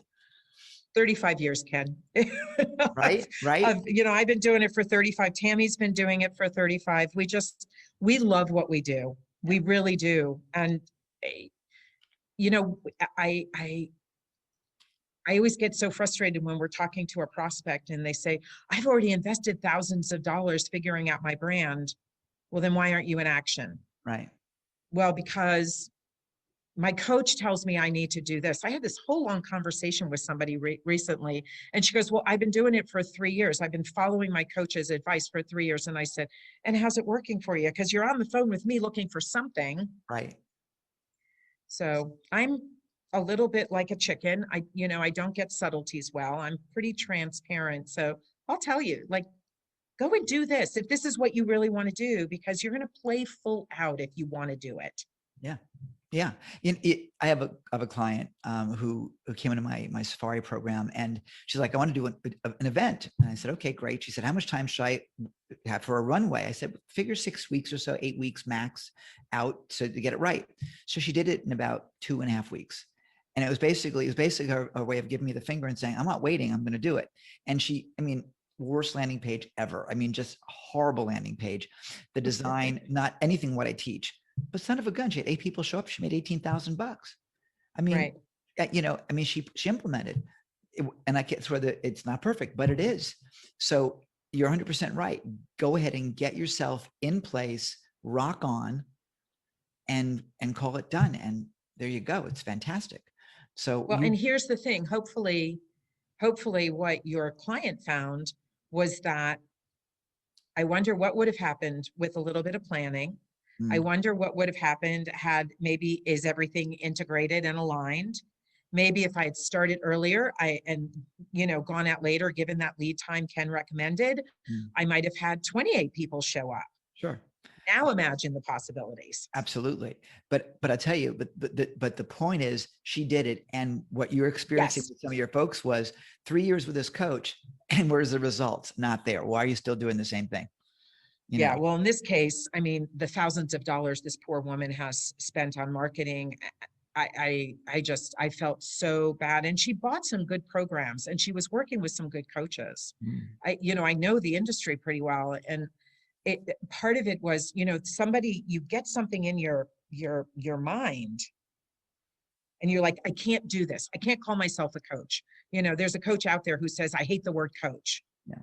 And then there's somebody else who will, say, well, you shouldn't, you shouldn't tell people what you do, because that's a part of your process, not who you are. And I'm like, you know what, though, this is it. For somebody else, it might have worked fine. But for her, she kept on going back fighting. She was always in a resistance mode that wasn't enabling her to really show up like, this is me. I'm ready. Yeah. I can help you. It's crazy time. We had literally about 1.5 minutes left before we run out of time. No, I'm loving this. And at 4 o'clock in the morning, I tell you, this is like, I'm so grateful. But I know you have a free gift to give everybody. I'm not sure if we have that dialed in. It's going to be on the dashboard. And so you'll be able to access that, everybody, because you want to learn more about what Abigail does. I want to make sure you do stay in touch with this incredible powerhouse, because I tell you, I'm thrilled. I mean, I've got 39 years, you've got 36 together. You're looking at nearly a century of in the trenches, real life experience, you guys. It means something. It means something. Yeah. So, and the fundamentals never change. Yeah. Here's the thing. So I've just put the finishing touches. I'm not sure if my VA has gotten this up yet. So it is 7 mistakes. It's www.launchesmadesimple.com. That's our website. But if you go /7 mistakes /, you should be able to download the 7 mistakes most often made. And there'll be some repetitive information in there, because they're mistakes. They can be shortcuts, right? Repurposing conversation is what it's all about. But it's a robust it's a robust piece. So take a look at it. Hopefully you'll And I'll have enjoy something, it. and I'll have something on the dashboard for you guys as well. We are totally out of time. I love you. This has been so much fun, and I want to have you back for more because it's too short. So we got to talk more. You're Thank you, Ken. You're amazing, Abigail. Thank you so much. Stay tuned. There's more World Love Week to come. I stand for love. Do you? Hey, this is Captain Lou, and I stand for love, baby. Do you? Do you? Do you? Do you? Yes. Do you? Do you? Do you? Do you? Do you?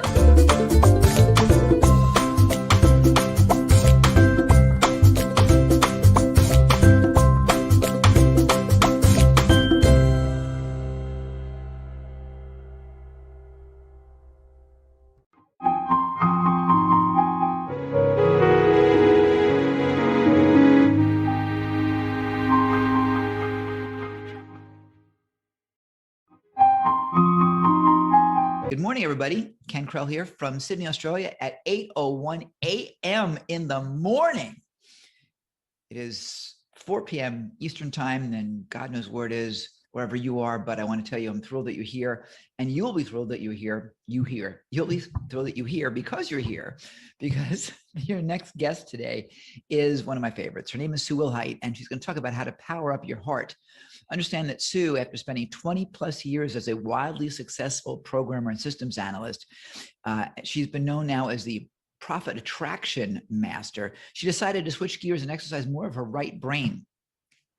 She became a hypnotherapist, a bookstore owner, an event manager, a law of attraction coach, some of them at the same time. So she's a crazy person like us. Sue loves to make difficult or complex subjects understandable and relatable. And if those of you like to confuse things like me, she is great to have around. She coaches and inspires practitioners and inspired practitioners as well how to earn six figures in their businesses, even if they're too spiritual to be rich. And that's a big challenge for many people. Ladies and gentlemen, the incredible, fantastic, chocolatey good Sue Wilhite. Hey, Sue. Thank you, Ken. All right, I am going to get my presentation up here. You are ready to go. I am, whoops, that wasn't what I wanted to do. Technology sometimes does weird things. So much for my technology. All right, let's try, whoops. Okay, technology fail, it's okay. I deal with these all the time. Isn't it fun? I will admit that some of the technology fails that we've had have been Ken fails as opposed to technology fails. That was the human technology. Oh, that was a Sue fail. That was totally a Sue fail. Yeah, all I know, right. I know. I hit the big yellow I click button. the share button. All right, here we go. Let's try this again. Present. There you go. Ta-da! That's it. That's it. That's it. All right. So today I'm going to be talking about power up your heart. Have you ever in your entire life felt like everything is too much to handle? Maybe you've had a moment in the last year where stuff has gotten a little bit, just a tiny bit overwhelming. Just knocked you out of the loop. You're feeling overwhelmed. You're having a meltdown. I am here to say that if you haven't had a meltdown at least once in the last year, I want to talk to you because I want to find out what's going on, because I've had at least 3 meltdowns, and it happens. It just happens. So what if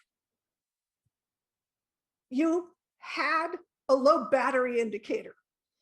What if you had something that when you are feeling tired, when you're feeling exhausted, that you just get one of these little things that flashes up that you get to plug it in and you can reset yourself any time? Well, I'm going to share a 3-step process that is going to allow you to plug in your power source so that you can activate your superpowers and have a better, richer life. And I'm hoping that in the comments, you're going to say yes to this, right? You want to say yes to having your batteries fully charged, ready to go, your superpowers up and running, right? I'm All saying right. yes, yes, yes, yes, yes. Yes, absolutely. So for those of you who aren't saying yes, you might be sitting back going, oh my God, this sounds really woo-woo. Oh God, recharging your batteries. Yeah, right. And some of others might be going, yeah, but when I'm tired, everything is so hard, right? It's just so hard when you're tired to drag yourself over and plug yourself in. Well, as Ken said, I am here to tell you that you have gifts, talents, and abilities that you were born with that are easy for you and that you are supposed to be using in some amazing, magnificent way. And you have internal and external power sources, energy sources that you can plug into anytime, any place, anywhere, under any circumstances to express those talents, gifts, and abilities. Wouldn't that be cool? I mean, you've got to want that, she says. So I want to acknowledge and thank you for being here. I want to say that it's an amazing thing. You've shown up. You wanted a little more love. You wanted to power up your heart. And I want to thank Ken for putting on World Love Week on a dime. This is a magnificent enterprise. And he's recharging his batteries all the time to be able to do this 24/7. Oh my God, yes. Oh my God, yes.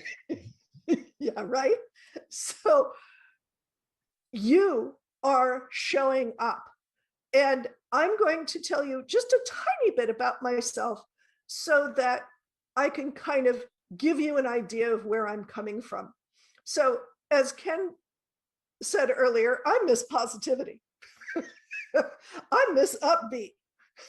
I carry positive energy everywhere. And it wasn't always like that. When I was in IT, I had a great deal of stress, and it brought me to having an ulcer, hypoglycemia, depression, and other challenges due to stress and overwork. And I would routinely work until I was exhausted and then collapse and have a breakdown. And then I would recover, and then I would work until I was exhausted, et cetera, et cetera. And when I got the ulcer in particular, that motivated me to find a different answer, because the ulcer was going on 24/7 and it was painful and it sucked, and I had to take drugs. And I'm a big believer in not taking drugs. So I wanted to be off of this. So this introduced me to an entire world of complementary and alternative medicine and techniques that allowed me to recharge my batteries, to get myself going, to keep myself going.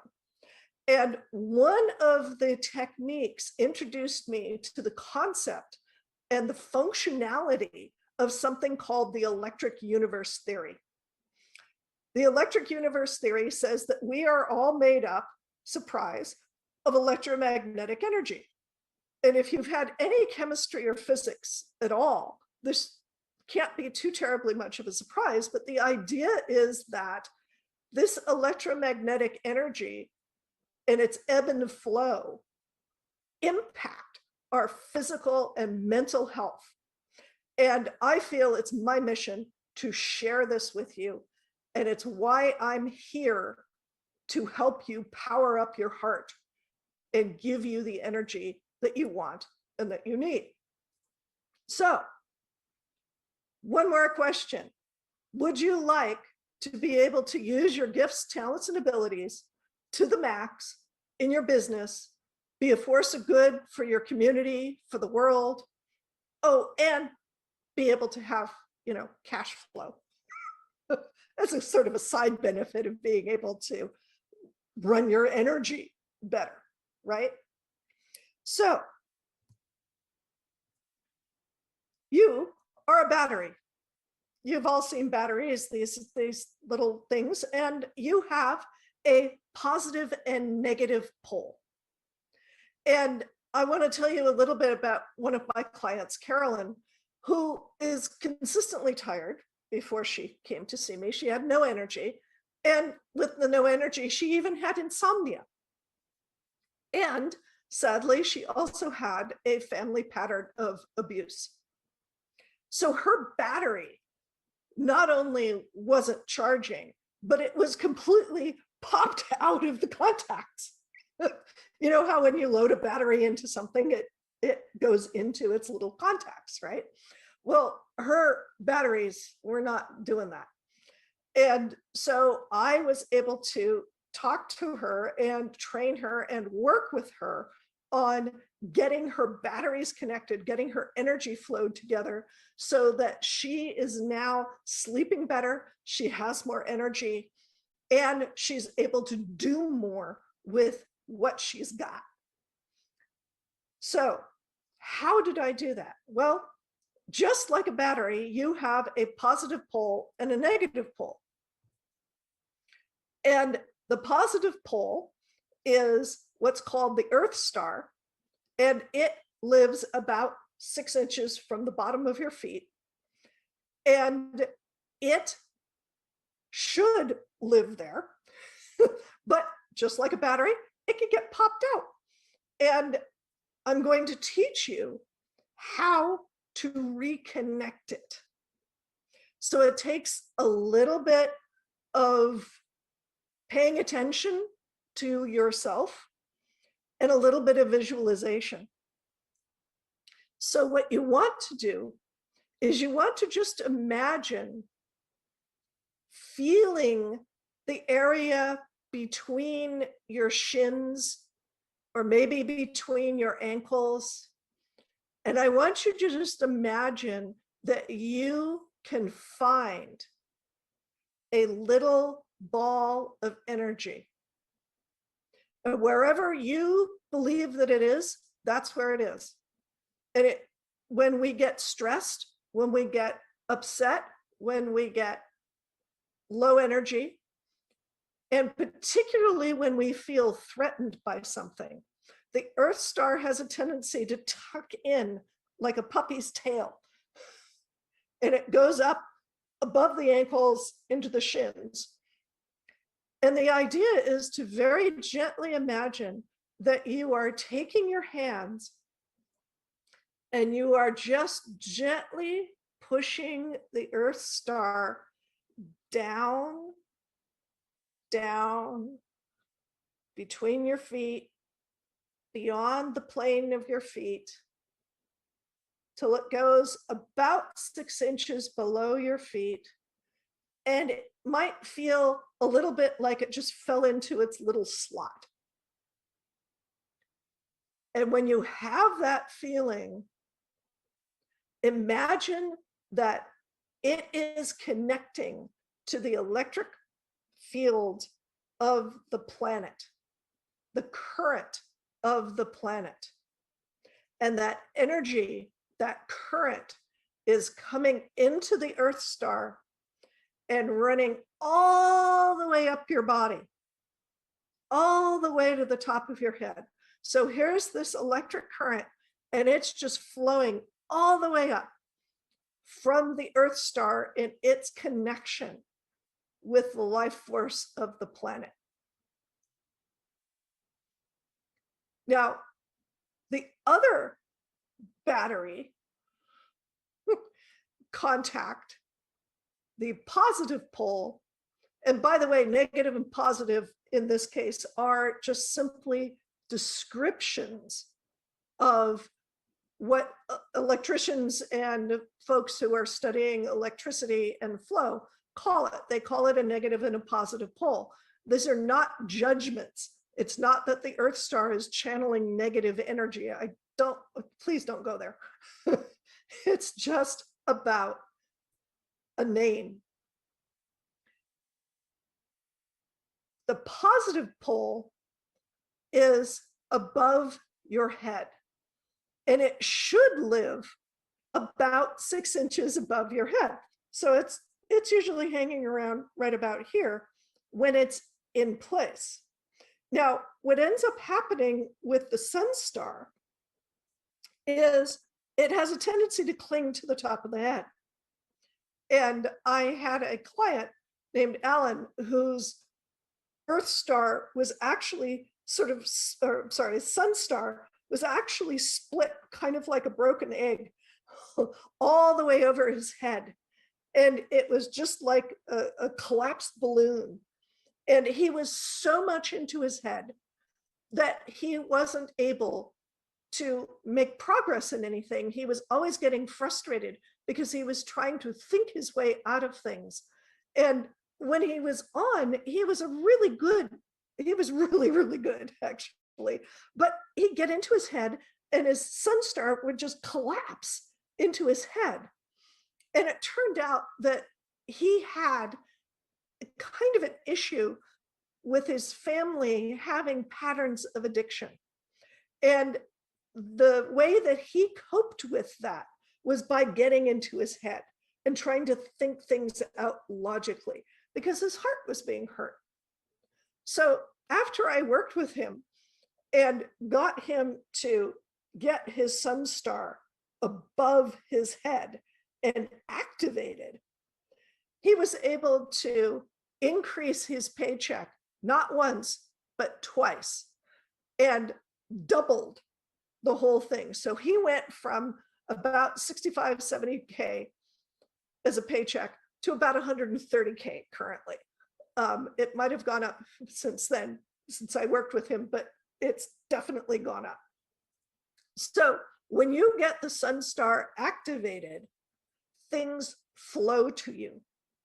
So just imagine that you've got this Sun Star that is probably collapsed against your head, just like a collapsed balloon.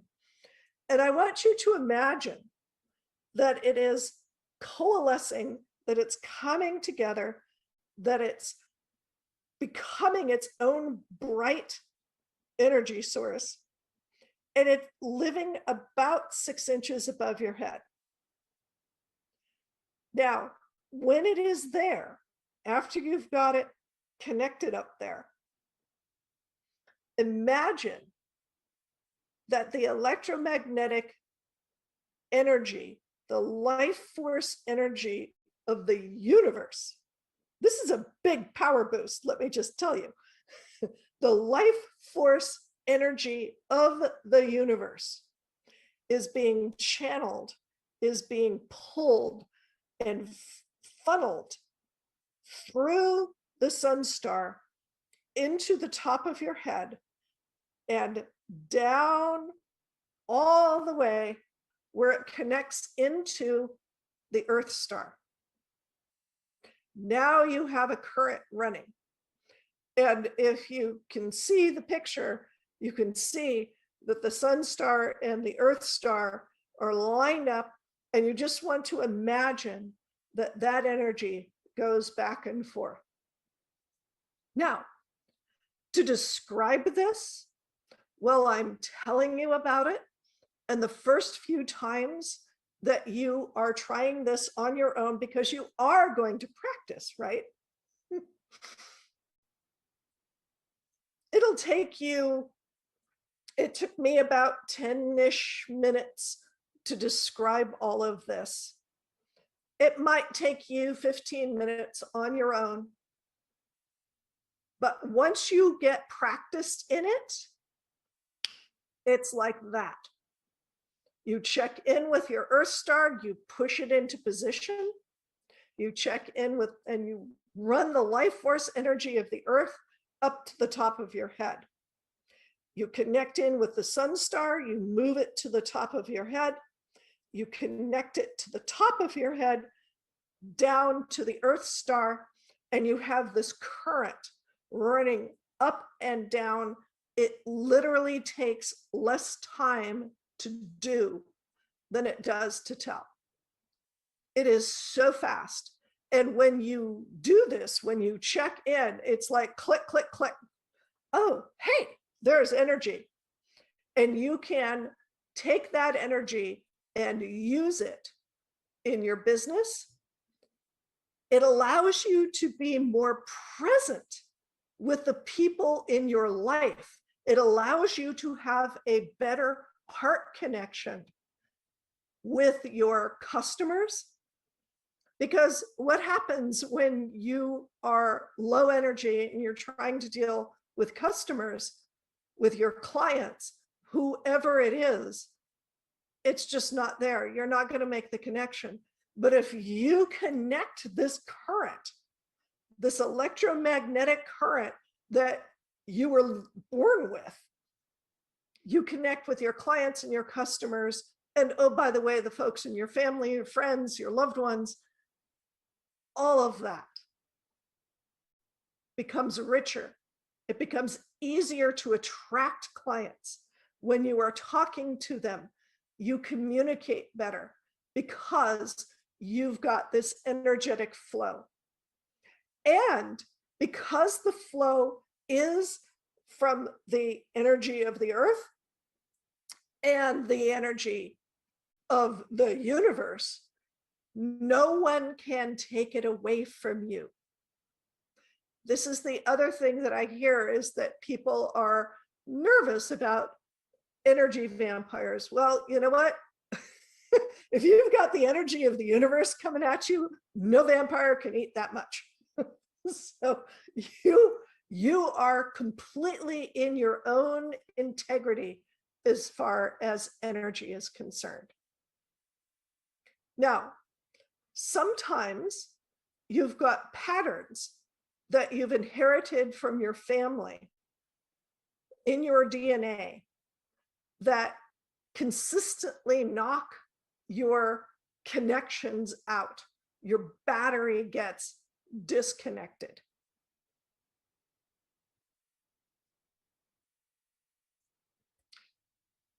There are patterns: illness, poverty, abandonment, addiction, betrayal, abuse, and violence. These are 7 patterns of family dysfunction that get inherited through the DNA. Yes, there really is evidence for this. There's tons of books that have been coming out in the last 5 years that are about what's called epigenetics, and that we inherit these things. At April and May of 2020, I did some group sessions to clear these family patterns, to reduce or remove the energy of these 7 patterns of family dysfunction and get them out of your DNA, so that when you connect up your battery, when you've got your negative pole and your positive pole connected, they stay connected. They stay in the flow. You have that universal energy that just runs through you. So as my gift to the World Love Week folks, my gift is all 7 sessions that I did last year. It's $150 value. And all you have to do is go to the World Love Week dashboard, click on the free gifts from speakers button. It's a reddish pink button, and choose the one that says get your mojo back. And it looks kind of like the picture here. It's a little bit smaller because we had to fit it. But you'll be able to download any one of these or all 7 of these as you wish. Each one of them is anywhere from 25 to 45 minutes. And I'll just issue a warning. Don't binge watch these because you don't want to detox all 7 of these, leaving your system at once. I had a client who did this. That was not necessarily the best thing. So just do them like 1 a week.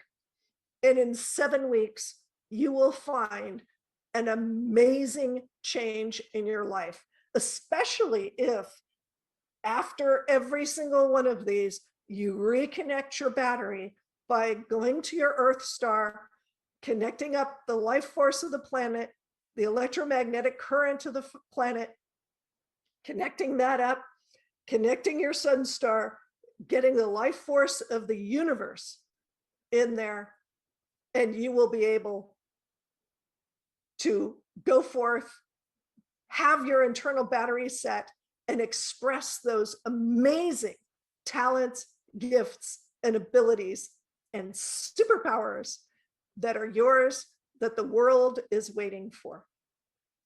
Thank you so much. I'm Sue Wilhite, the Profit Attraction Master. And you're amazing. What a generous gift, Sue. That's really delightful. Thank you. And yes, I recommend everyone jump over the dashboard, grab that, and I would recommend doing it now because that's going to get moved because of its great value is going to get moved as a VIP bonus, strictly to VIPs once this event gets later on in the week. So I recommend that you jump in and grab that now, or better yet, so you can listen to Sue over and over again with this particular session. Pick up our VIP recording package, all access, to give you all the chocolatey goodness that is Sue Wilhite and more. Let me just check on our time. We're good. So, what's the typical #1 question that people ask you when they start working with you? Well, they want to know that what I'm doing works. And what's really fun is I do this connect up your battery thing, and they're going, yeah. Oh, wait, I felt that. Oh, wait. Oh. And that literally, I've had people go, did somebody turn on lights? So it's fabulous. When you get your batteries connected, your lights go on. That's great. Well, people can certainly use that. I know I certainly can use that because I do find when I was like, he's talking about me. There's so much, people look at me and they go, yeah, I'm known to be the Kenergizer and all this, but I got to tell you, it takes a lot to recharge these batteries. And while it appears that I'm, it's behind it, it's like, I want to go to sleep. Yes. Yes. So yes, Ken, you might listen to this once in a while. Yes, at least once in a while, every hour. Yes. Well, that's my gift to you, Ken. And trust me, I'm very grateful for that, to be sure. When you're presenting, think about this. And I work with presenters to create and produce ridiculously irresistible digital events. It takes a lot of energy, and the audience will give you their energy, even if it's on a digital basis, just like we are right now, to sail you through. But I found over nearly 40 years that when I leave the stage and get back to the hotel or wherever it is I'm going, I'm done. Right. There's the high from the event, there's the adrenaline from the event, but then there's that, okay, I'm not, and even during the course of a day of work, of being creative, when that day is done, I don't want any new data. Right. I just want, throw on some Netflix, give me something that does not require me to think or engage. Right. And so this is a great gift for all of us. I on behalf of everyone, I'm very grateful for what you brought to the table for us today. Thank you. Yeah. Well, if you don't have energy, you can't do your business. Yeah, that's absolutely true. And just, you can't be present. I mean, you can, and I mean present in every way. So this is great. I would recommend head over to the dashboard, pick up Sue's incredibly generous gift, and more than that, use it. Yes. Use it, because just collecting stuff on your hard drive is really kind of meaningless. Yeah. So to that end, Sue, I love you. Thank you so much for being here with us today. stick around, you guys. There's more to come. We have, I don't even know who's up next. I'm not even going to tell you. I'll let you figure it out on your own. Ladies and gentlemen, Sue Hulai, thanks so much. And we'll see you on the next episode. Okay, cool. Streaming is over. Thank you. You're great. Perfect. You landed the plane beautifully. Thank you. Yay. Go enjoy some chocolate cake. Take care of your honey. Tell Beth I say thank you for not like doing anything really, really tragic, that she's still around and not just being a drama queen. And no. She was having vertigo. Severe vertigo. And it's either an ear infection, deep ear infection, or there's these crystals inside of the brain that do things. Anyway, and it's not a stroke, which is thank God. We were worried about. So she's great. healthy. Yay for vertigo. Yay for vertigo. Let's go watch, after you figure it out, go watch some Hitchcock. Right? No. All right. Thank you, Ken. Bless your heart. You take care of yourself. I promise. Thanks, you too. Bye. Thank you. Bye.